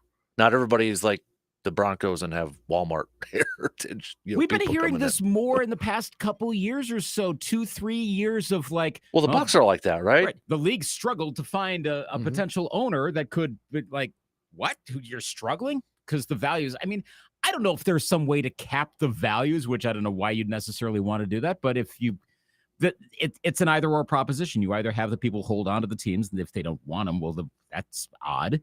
Or you allow investment funds to get involved because that's a collective. I'm curious, and I'm sure, look, I trust the NFL's worked this out already, but how you can have investments in multiple teams. At first blush, yeah. I'm like, what? Yeah. But again, I'm going to, as much as I know it's the hot thing to be like, don't trust with the NFL. No, I'm going to trust that they have this set up so you don't have I don't know, it's going to make up the Jaguars and I was going to say Steelers, and that's a horrible example. And like the Jets are both partially owned by the same investment fund that's based out of like Qatar or I don't know, out of Singapore or something. It's just used like, because that's what it probably be. Nothing wrong. That's where they would be. But then like the people involved are like, can we do like player swaps all the time? Like, wait, are they a collective franchise? It's not going to be. It'll be walled off some way. Yeah, it would have to be, right? I mean, otherwise you just presume that, okay, these teams I'm going to say that without knowing a thing about the details, I have to presume that's the case, because otherwise you're dealing with the integrity of the league itself. Yeah, it's now the one team I don't have to worry about would be Green Bay, obviously, so that doesn't really factor into it. But I mean, okay, let's use your Vikings as an instance. Could it be possible that the Wolf family sells some equity into that? I could see, in a general sense, I think they're doing so well with real estate because that's the Wilf's thing ultimately. And real estate is where all the money is nowadays anyway. They probably are going to be fine for a while, but they're also not like local Minnesota guy wants to hold on to the team and it's been in the family forever. But see, those are the ones where it's more likely to happen, I think, actually, versus like New Jersey folks who are involved with real estate. They got the money. But like a Bears situation, what if the McCaskies at a certain point are like, gosh, we don't have all of it, or the Fords with the Lions, and get a little extra investment from an investment fund, but you're still owning the team, and it's still a local family ownership. I could see that happening in those cases probably more often, where they don't have the equity, where they don't have the capital that's coming in from other sources. Right. Yeah. Totally could see that happening. Do you think there's ever a chance, some of the hot taker types will occasionally bring this up, but is there ever a chance that, and maybe it's not even under Roger Goodell's tenure, because I don't think it would be anything imminent, that the NFL finally says, screw it, Packers, we're changing the ownership, we're going to do a 31-1 vote, and you guys are going to have an owner. We're changing the bylaws, and there's nothing you can do about it. No, I don't think they will. And if only because they want like the books closed, stuff like that. So there's not this, well, see what happened to the Packers. So now you can extrapolate that to the other 31 teams, and the owners are sick of that. Yeah. No, I don't think that'll happen. Because it could happen. I hope it doesn't, because I love that there's something unique that way. Yeah. No, I don't think it will. Okay. No. Then I want some refund with investments on my stock purchases. Just saying. Do you realize how controversial that would be? Oh, God, that's where I don't think it would go down. No. Oh, my gosh. Yeah, no. So with it, since equity is kind of the word of this thing, and staying with the NFL, this whole, and I know this was something from the last few days, but the ESPN and NFL network merger potential. Yeah. You heard about this too? That ESPN and NFL and talks, and now you're kind of seeing some writing on the wall, because NFL Network has let go of a lot of people. So basically, you mean ESPN's merger with NFL Films Classic Games? Yeah, right. I mean, that's what it is now. You're seeing like Total Access, right? The first show from NFL Network, no more now. That's gone, which is kind of weird to say, because I still think of Rich Eisen. Total Access. He wrote, his book is called Total Access.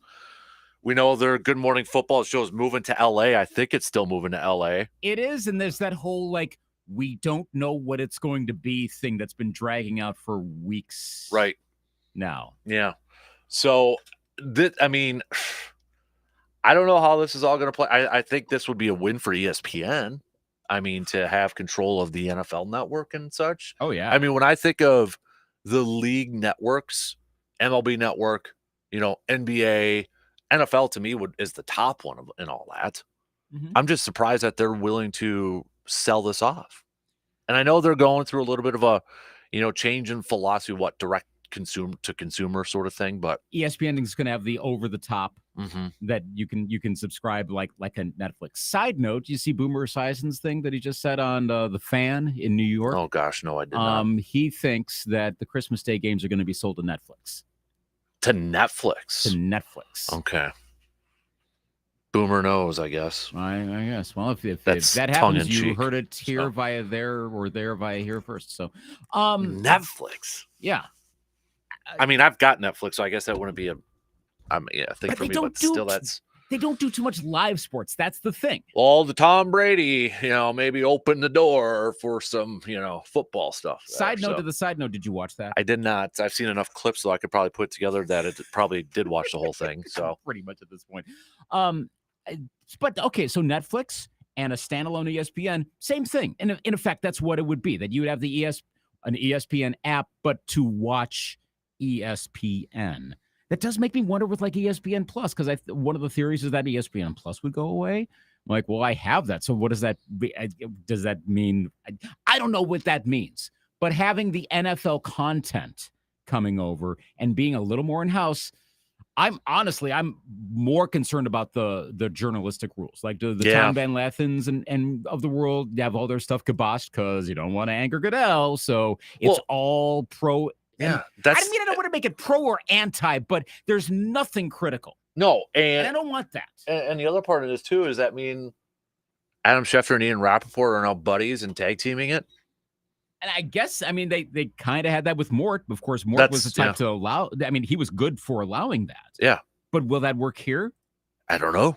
Do they split their gigs or what? Because you're right. That is the criticism of the NFL Network.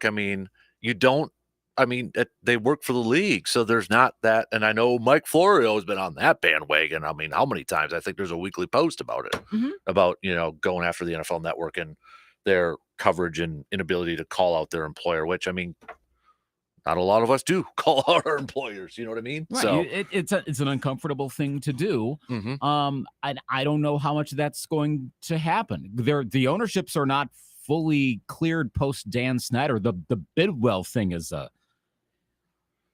that's bad. You could make some cases that's Snyderific levels. Tepper just seems more like get a hold of yourself as opposed to bad dude. So if the NFL, and then there's a equity, like, what is it? Who gets NFL gets equity in ESPN? Yeah, NFL would get equity in ESPN with this. Thus owning ESPN. Yeah, an equity stake. Yeah. Ostensibly be able to, the fear is then they can have final say over critical coverage. Right. Say, well, we own you, so you can't publish this. So then the other part of this too, would that also mean, like, if I'm NBC or CBS, does ESPN get the cream of the crop in terms of games? Like Monday Night Football? Because what's been a criticism, Monday Night Football games have sucked for a while, like the matchups. Sunday Night Football's been better. Right. Does that go? Mondays, Monday's getting better, but you still have some. Okay. But I've heard this brought up a fair amount with the NBA discussions. Now that it appears as though Amazon is going to have the conference finals every other year. That's not a problem for me because thankfully I have a wife who's an Amazon diehard, so I already have Prime Video and I'm set. By chance, I am.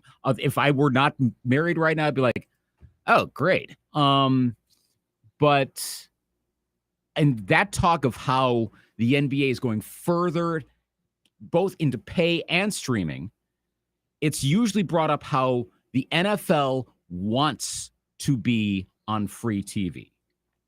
I think because of distribution. They have we've talked about a couple of the NFL quirks where it seems as though they are the ultimate in greed. That's the stereotype of the current NFL. And that's not true. There's a lot of money that they're getting. There's a lot of truth in it, but it's not 100% true. I'll put it that way. I've talked about like the uniform ads, for example.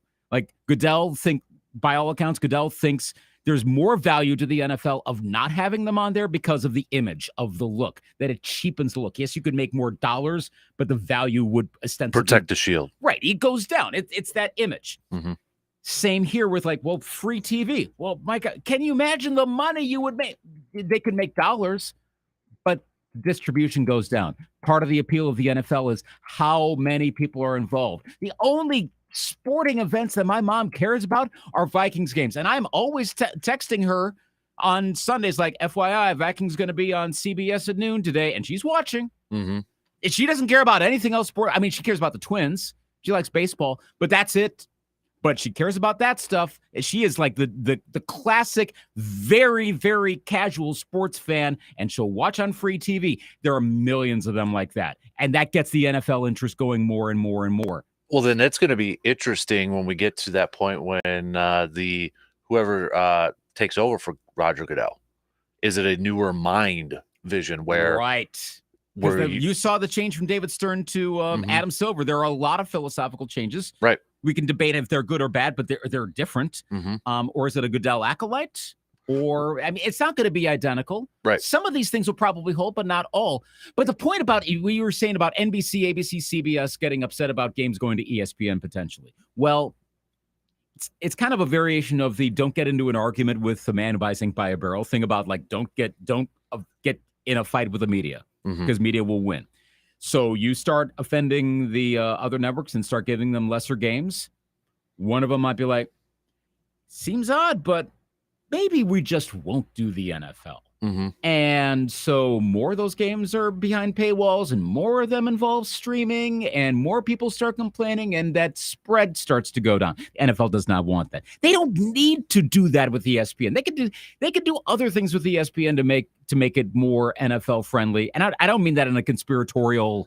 I mean, maybe it ends up going that way with a lack of negative coverage, but I don't mean it that way. There are other ways you can do it besides screwing over the broadcast partners. I don't think that will happen, but it is something worth watching just in case. I do, and I don't know if this is related into this too, but I mean, I would like to see Monday Night Football do some changes in terms of they brought Buck and Aikman. I know you and I have talked about Buck and Aikman. We don't have big problems with Buck and Aikman like a lot of people do, it seems like. Right. They finally solidified that, it seems like, because they've tried to figure out the next announcing crew, and finally they solidified that. Yeah, Monday Night Countdown crew is been boosted even more this year. Well, yeah, Jason Kelsey's going over there, so that's a thing. That's instantly going to draw viewers. Probably the most famous football center of all time at this point. It's Taylor Swift's brother-in-law. That's what it's going to be. Probably. Let's who's there? I'll be honest, because I don't watch a lot of pregames. I'm not a pregame watcher. You know this. I don't care if it's Monday night, Sunday night, afternoon. I'm not a big pregame watcher. Or it's not my thing. No, once you got all the information in other ways, you don't need the pregames. Well, and if there was one that was just for my team, I'd probably watch it. You know what I mean? Directed just towards my team. Right. But thankfully, having a guy like Scott Van Pelt. I do like SVP. Yes, I do like SVP. Side note, and I've totally stolen that from SVP and Russillo. SV Pod is back, and it's awesome. But thankfully, having him on the show makes the almost 100% eliminates the likelihood of Taylor Swift stuff getting brought up to Kelsey just because he's not going to do that. He gets that. Yeah. Other Travis Kelsey stuff, who knows? But yeah. But that's the thing for ESPN. That has really become their tentpole right now is Monday nights. So does Ian Rappaport join Schefter on Monday Night Football then? Maybe. That sort of thing. It's the new Schefter Mort thing. Yeah, and now that what happens to Tom Pelissero though? Well, do they go to a different beat, or maybe they leave? Then this is where the other networks come in. Who's your? I mean, obviously Glazers with Fox. Yeah. I don't think CBS has. It used to be Jason Lockenfora, but he's not there anymore. So maybe it's a CBS one. Yeah. Where they go? I know NBC kind of likes to do the Pro Football Talk Florio thing, so I don't know if they would do that. Well, Peter King's gone though, so does Tom go back to writing? Maybe get vacuumed up by The Athletic, or replaces Peter King's Monday column, possibly. Now we're just throwing out stuff like darts and seeing what sticks. But that's probably what's going to end up happening, because I'm sure the higher ups at ESPN are going to be like, let's make this work somehow. If they're both under the fold, it's kind of like Duke and Kentucky getting all the top recruits back when. I can't believe we're now saying back when that was a thing. Now it's like, no, let's go off and chase NIL money so you can be a star somewhere else instead of getting stashed and just waiting for a draft a year later. But that's kind of what they used to do, is stash all the players. This is stashing the talent. They're going to try to do that. I don't know if it will work, but they're going to try. You know what? ESPN should, then try to go get Greg Olson to come over too. Just saying. Yeah. That's still unsettled. It is. It's kind of quiet, isn't it? No. We don't know what's happening. I still have my doubts whether Brady's going to stick with that. This is weird that we are on May 8th. We are not 100% sure, 100% sure. I would say we're 90% now. We're not 100% sure that Tom Brady is going to be the guy. Right. I mean, unless I'm missing something, and maybe there was some confirmation somewhere else. Like, don't speculate anymore. It's a lock. It's happening. But I have not seen that yet. There still seems to. I mean, the speculation has changed from will he do it to how is he going to do it. So I that's why I'm at 90 as opposed to like 50 where I was at a long time. But it's not completely sure. So when is this going to get resolved? Maybe we'll find out this afternoon. But sometime I'd like to hear for sure. Yeah, I mean, I quick Googled it, and he said back in March that he's still doing it, confirmed. So, but it's gonna be weird. Yeah, it's gonna be weird. It's not gonna be. This is an article from Front Office Sports. Won't be a 3-person booth. So, yeah, I gotta see how this thing works out. Yeah. I gotta see how this works out. So that is strange. All right. That's your Business of Sports, brought to you by Security Financial Bank. Let's take a quick break here. We'll be back. Let's get back to some more baseball talk here. Brewers back in action. Day game. Twins are in action tonight too. We'll hit it all up coming up after these quick words.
One of the best scents in the world is when you step outside and you smell someone grilling or having the smoker going. It's that time of year. You're excited. I'm excited. We are all excited.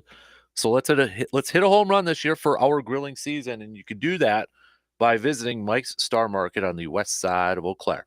Whether you have a hankering for brats to put on a grill or ribs to put on a smoker, you know you're getting quality when you shop at Mike's Star Market. Welcome to backyard barbecuing season, people. Fire up those grills and smokers, and let's put on some quality products from Mike's Star Market on those grills and smokers. Mike's Star Market, deliberately old-fashioned to assure quality and affordability. So, also, Mike's Star Market, too, if you're over there, try the Bloody Mary beef sticks, the beef jerky over there. You'll be proud of me. I actually did grill oh, boy. earlier this week. Nice. Was it on Sunday? Yeah, I actually did. Side note, and I am not an endorser of Mike's Star Market, so I'm just saying this because it tasted good. A steak, I think it was a charcoal steak I got from them. This is when I was getting the Jolly Rancher candy. Right, yeah. So I picked up one of those. I'm like, I got to get steak. That is maybe the best steak I have had. I'm trying to think of the last one I had that was better, and it may have been at a Minneapolis restaurant. I'm serious. I was like, oh my gosh. Nice. That is good. I remember saying that to my wife as I'm sitting there like, wow. Yeah. So yes, that is a cosign. And like I said, I'm not getting paid. That's just because I thought it tasted really good. So yeah, do what Dan says. Go there. Shout out to Mike's over. Mike and Sarah are awesome to talk to over there too. So very nice people, very awesome people, big time supporters of Backyard Dreams too. So go give them a visit for sure on the west side of Eau Claire. West side. We might have to take the Dan Van / Mobile Man Cave over there and do a podcast or a show or hang out over there and do some tailgate grilling. They got room in the parking lot. I think we could do something there. Yeah, I think you could do that. I'll have to reach out to Sarah. It's not that far from Claremont, so people can get some visibility. Like, hey, come over. That's what I want to do with the Mobile Man Cave.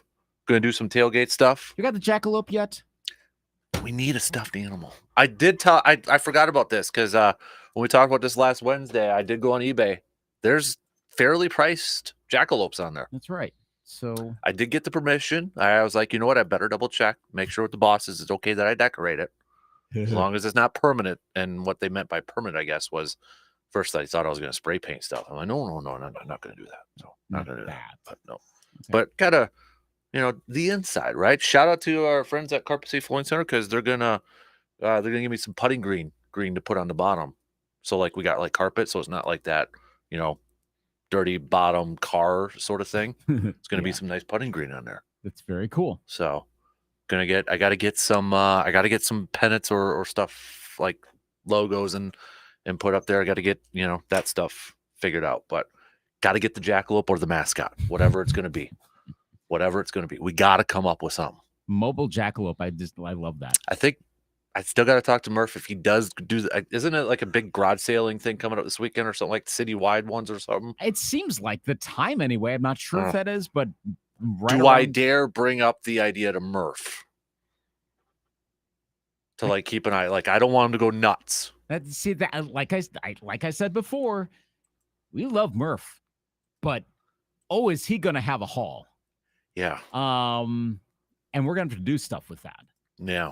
So be wary of that. I mean, you could go along with him. No, no, thank you. That'd be kind of funny. As he's picking out stuff, and all you're doing is like, nope, I'm good. Standing over him, just saying nope all over. We need something small-ish. I mean, it's got to be small-ish. I would love a moose head, but that's just not going to work. So yeah, it's too big. Yeah, I mean, I got some antlers at home that. Some sheds that I can probably just use up there, but it would be good to get like a jackalope, I think. Yeah. Make it happen, people. Let's bring over a jackalope.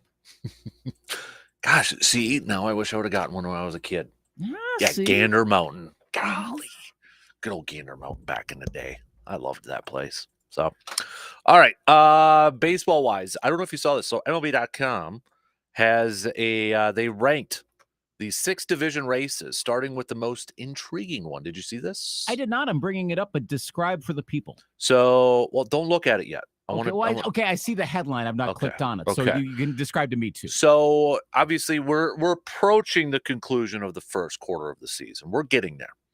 But as I say here, there are various theories about when you can start paying real attention to the standings. Some say Memorial Day, some say Flag Day, some even say the All-Star break.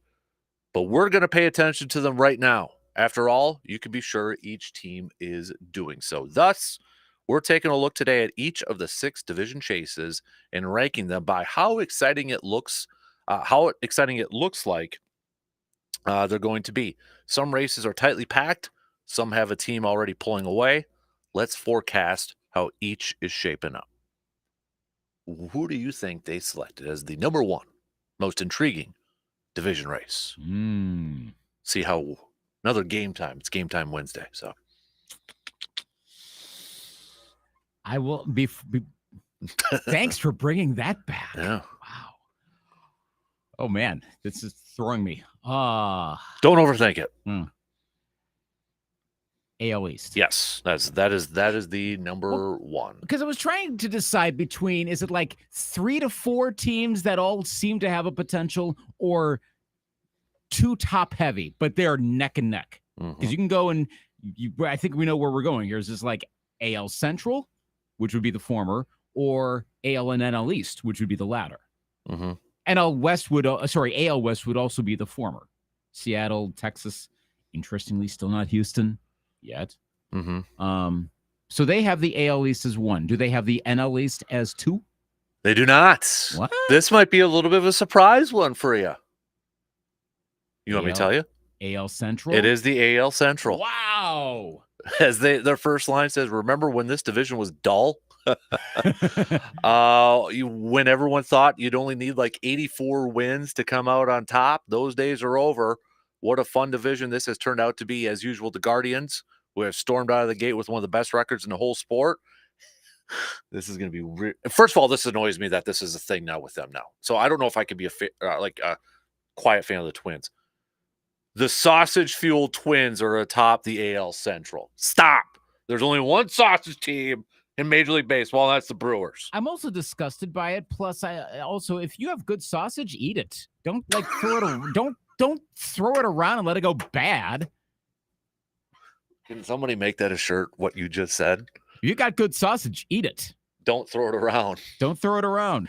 God, Luke, if we had a bigger program, that would be trending on Twitter right now. You're welcome. Wow. Okay. You're welcome. You asked for it. We delivered. I know Mike's has their new tagline there. They might want to switch that up to that now, though. So we'll pull up. I'll jot down the quote. Look in the ear check afterwards, and we'll have this one all good to go here. Yeah, I can't say I'm too much of a fan of the one. Plus, like you said, it's a Brewers thing. It is. Come on, I get rarely sausage. I mean, for crying out loud, be careful. Lewis Brinson almost got took out for a season by a sausage. Right. You don't want to be playing around with that thing. Byron Buxton nearly got look. He's finally got his. Or did I say Lewis injury. Brinson? I meant Byron Buxton. Right, I'm sorry. Okay, yeah. but yeah, so you that's know the what thing. Well, yeah. I'm surprised it hasn't happened to more players. Don't be flopping that thing around. So hey, now you're referring to food.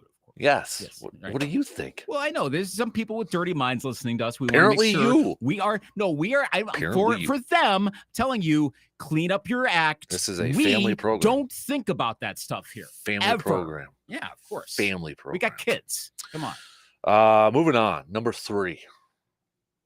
Is that the National League East? Yes, it is. Okay. National League East. So Phillies are hot. Yeah, I saw. Was this from Buster last night? Let me see if I think it was from Buster only.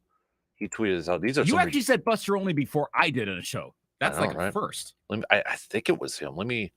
I'm bringing up Buster only because I've been trying to do a better job of liking tweets to save for certain stuff. No, it's not Buster because it was something from last night here. Okay, but the Phillies going back to last year are just on this ridiculous run right now.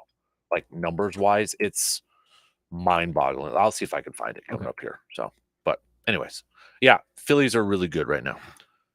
Here it is. This was Jason Stark actually. Okay. In their last 162 games, counting the postseason, 101-61, a plus 197 run differential. That's insane. I know we're not even to the quarter point of the season, but them losing to the Diamondbacks is starting to seem stranger and stranger. And that's more because of the Diamondbacks performing with such mediocrity this season. I know they weren't expected to be a division winner, but like what? What? Yes, I know we've discussed about in the playoffs that what was that stat that like only a little over 50% of the better teams actually win. Yeah, and because of the nature of yeah, the Phillies are good. Ranger Suarez is a heck of a pitcher. Heck of a pitcher. To say nothing of Wheeler and Nola, etc.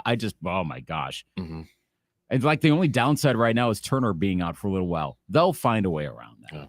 Jordan, I have them all the time. Jordan texted, "Why do I have meat sweats all of a sudden?" So, I mean, well, it's kind of my lunch period right now. We should fire up some grills. That is true. I think in the summer, we're going to do that once in a while. We're going to do like a tailgate show and just even in the parking lot here, do the show outside and fire up grills. I'd be good with that. So I am a strong advocate of that. Yep.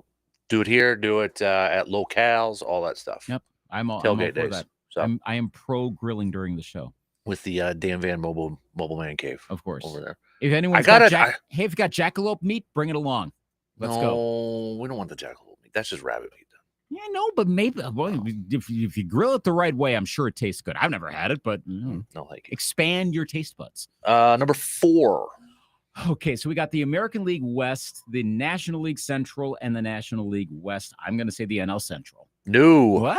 American League West. Oh, well, I guess I could see the whole Seattle, Texas thing. I said this the other day, and I'm going to say it again. Mark Kotsay deserves Manager of the Year talk. The Oakland A's are forgiven all the crap that's been going on with that franchise and that ownership. I mean, they're a couple games under 500. They're above the Astros. They were horrible last year.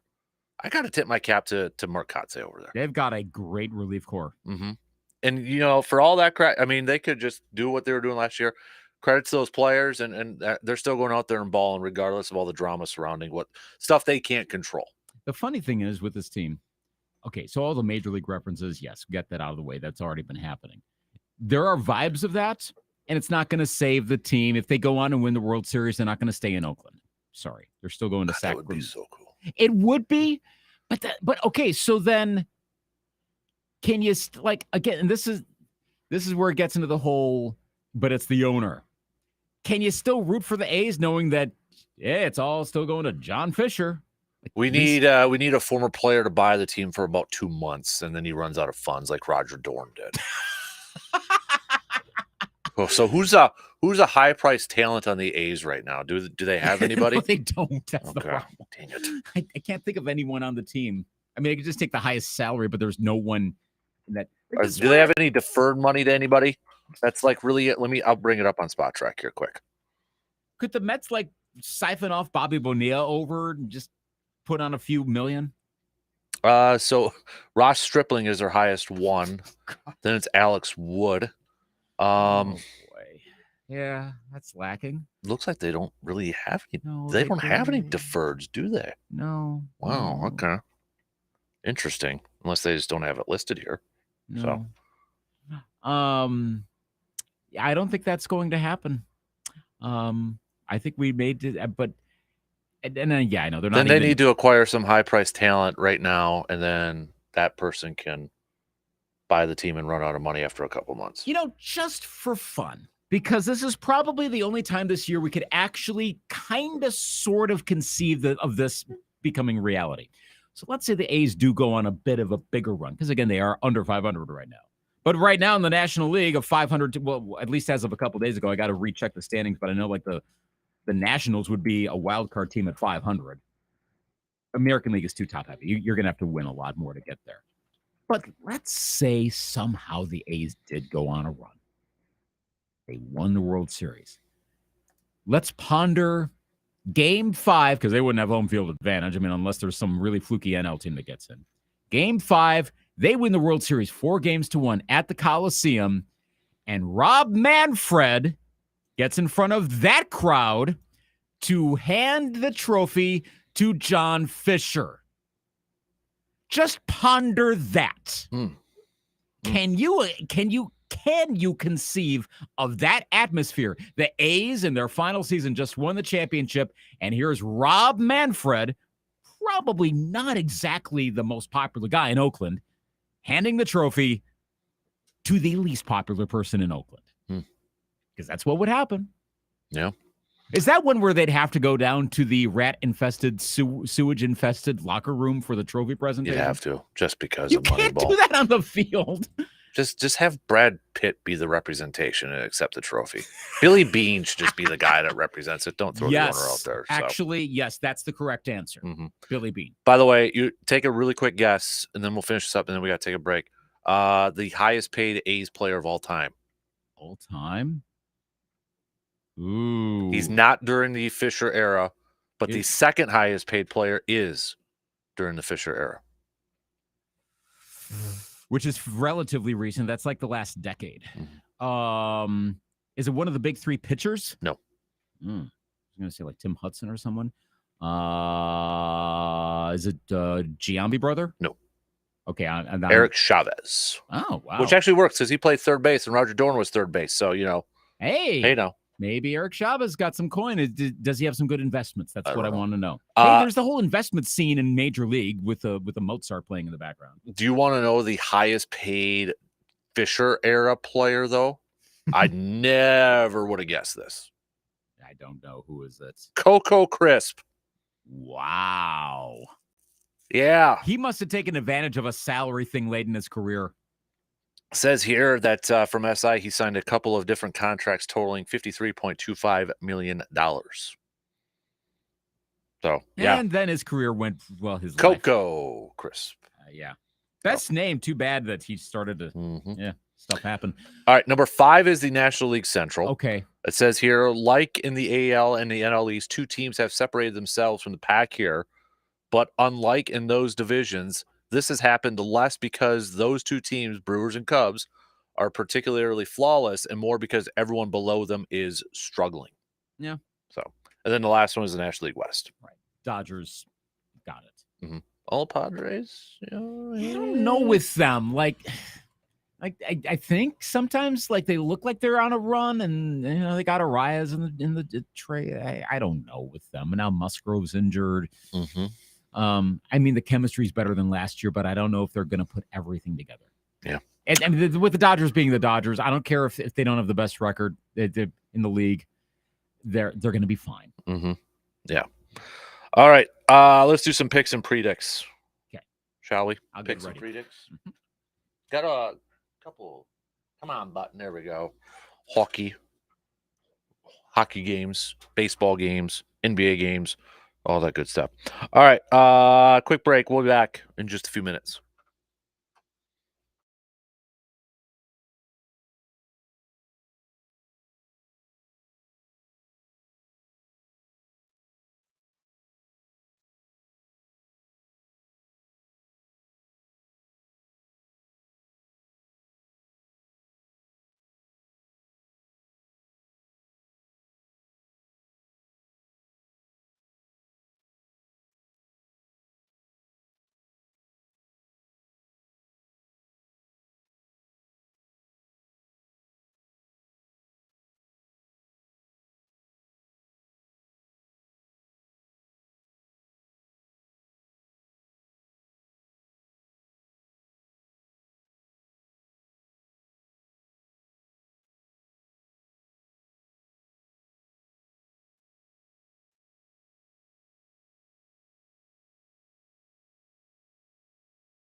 Really quick, do you have ESPN Plus, right? Yes. Can you do me a favor while I load up some games here? Mm-hmm. So Jeremy Fowler tweeted an article that I can't read, but because of it's a tease. Right. He's got in here Lions jump NFC North rival for a corner. And I'm curious who that NFC North rival is. All right. So this would be in the NFL area. So I'm going to look this up here. Yeah, you look that up. And I'll kind of said he also says on here shades of Aaron Jones and Packers running back Marshawn Lloyd. So let's do some picks and predicts brought to you by the Elbow Room here in Eau Claire, located right next to the Banbury Place. Don't forget, it is Wednesday, which means it's trivia night over there. Last night, you had Boston taking the victory against Cleveland, OKC over Dallas for the NBA playoffs, Stanley Cup playoffs, the Rangers in double overtime, defeating Carolina. They're now up 2-0 on Carolina. Colorado taking game 1 in overtime against the Dallas Stars. So, do you have it up yet? I found what the story is. Now I got to find it specifically, but now I know which one. It's probably under the Detroit tab. Yeah.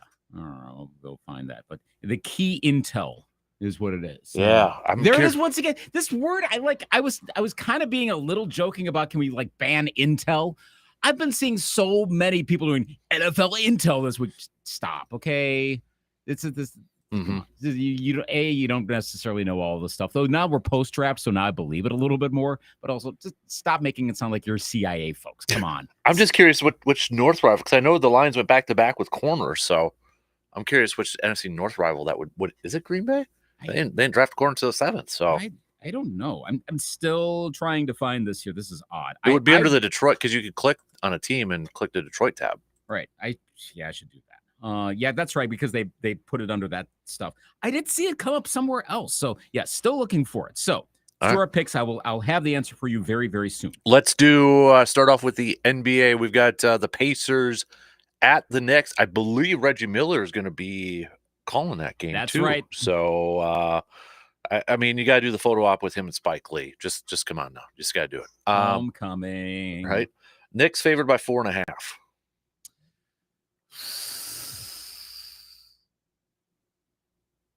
I'm going to go with the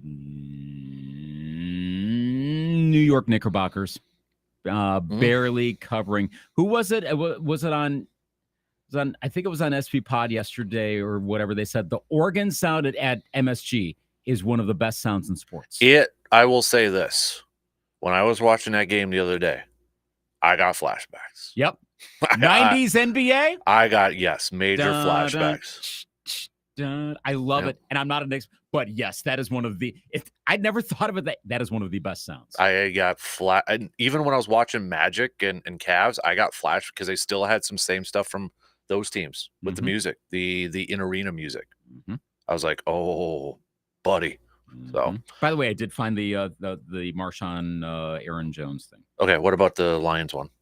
Okay, on the Lions, Detroit moved from 29 to 24 to snag Arnold. Packers at number 25 were among the teams that Arnold's camp had firmly on their radar. Entering the 20s, the belief is Green Bay had Arnold rated highly. Jair Alexander was picked at 18, 2 picks ahead of Detroit. The Lions got Frank Ragnow with that pick, so things worked out well for both teams, but at least Detroit prevented Green Bay from potentially getting another star corner. Detroit coveted Arnold's man coverage traits and all-around game. An AFC scout said of Arnold, as far as talent, speed, coverage, ball production, tackling size, ability to play inside and outside, I had him as the best corner. Okay, so it was Green Bay. Interesting. All right. Yes. Okay, that's where I was kind of curious if it was Green Bay. And then the whole Aaron Jones, Marshawn Lloyd thing. Was that from Rob? It's not credited that way, Okay. but they Packers see shades of Aaron Jones. Okay. All right. So just one NBA game tonight. So let's go to the Stanley Cup playoffs. We got Boston taking on Florida. Boston holding a 1-0 lead. I say the Panthers tie it up. I'll go Panthers too. Edmonton at Vancouver. A lot of people picking the Oilers in this series. And that's my Stanley Cup champs, baby. And they've gotten it kind of stabilized. I'm going to zag on this one. I'm going to pick the Canucks, not necessarily to win the series, but that'll make people go, are we sure about this? And then maybe it all changes after that. Going with my cup pick, I'm going with Edmonton to get game 1. Okay. So, baseball-wise, We've got really quick here. Let's do some day games here. We'll start off Milwaukee versus Kansas City. Joe Ross versus Brady Singer. I'm really rooting for the Brewers because the Royals won't stop winning.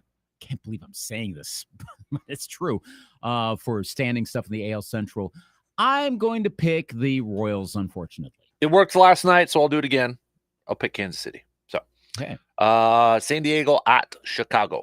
Ooh. I will pick the Pods. I'm going to pick Padres, too.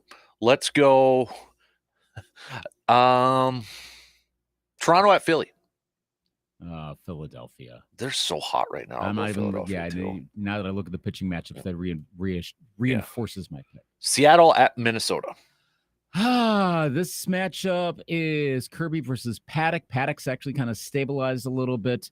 I know Seattle's pitching is great. But I think the Twins bounce back sounds weird after that 12-game winning streak, but I'll say that they do. They keep pace. Yeah, I'll go with I'll go with the Twins tonight too. So, and they wrap up that series tomorrow against the Mariners. So, sausage fest over there. That's a grind my gears. That'll be a grind my gears topic coming up. So again, I can't blame you for that. Normally I'd be like, no, it's minute. No, I get. Here's a random stat very quickly. The big six, if you will: NFL, NBA, MLB, NHL, college football, college basketball. If I'm correct, in none of those have both the Minnesota and Maine Wisconsin teams both won titles. It's either or neither. Okay. So you've never had like the Twins and Brewers both win. You've never had the Packers and Vikings. You never had the Badgers and Gophers. Remember? Gophers have football titles. Badgers don't. Badgers have basketball titles. Gophers in the NCAA tournament don't. They have like a 1906. Yeah. It's never happened. If the Wolves win, that would be the first. Oh, I see what you're getting. It would be the first one. We're both out. Okay. Weird stat, but it's true. It ain't going to happen.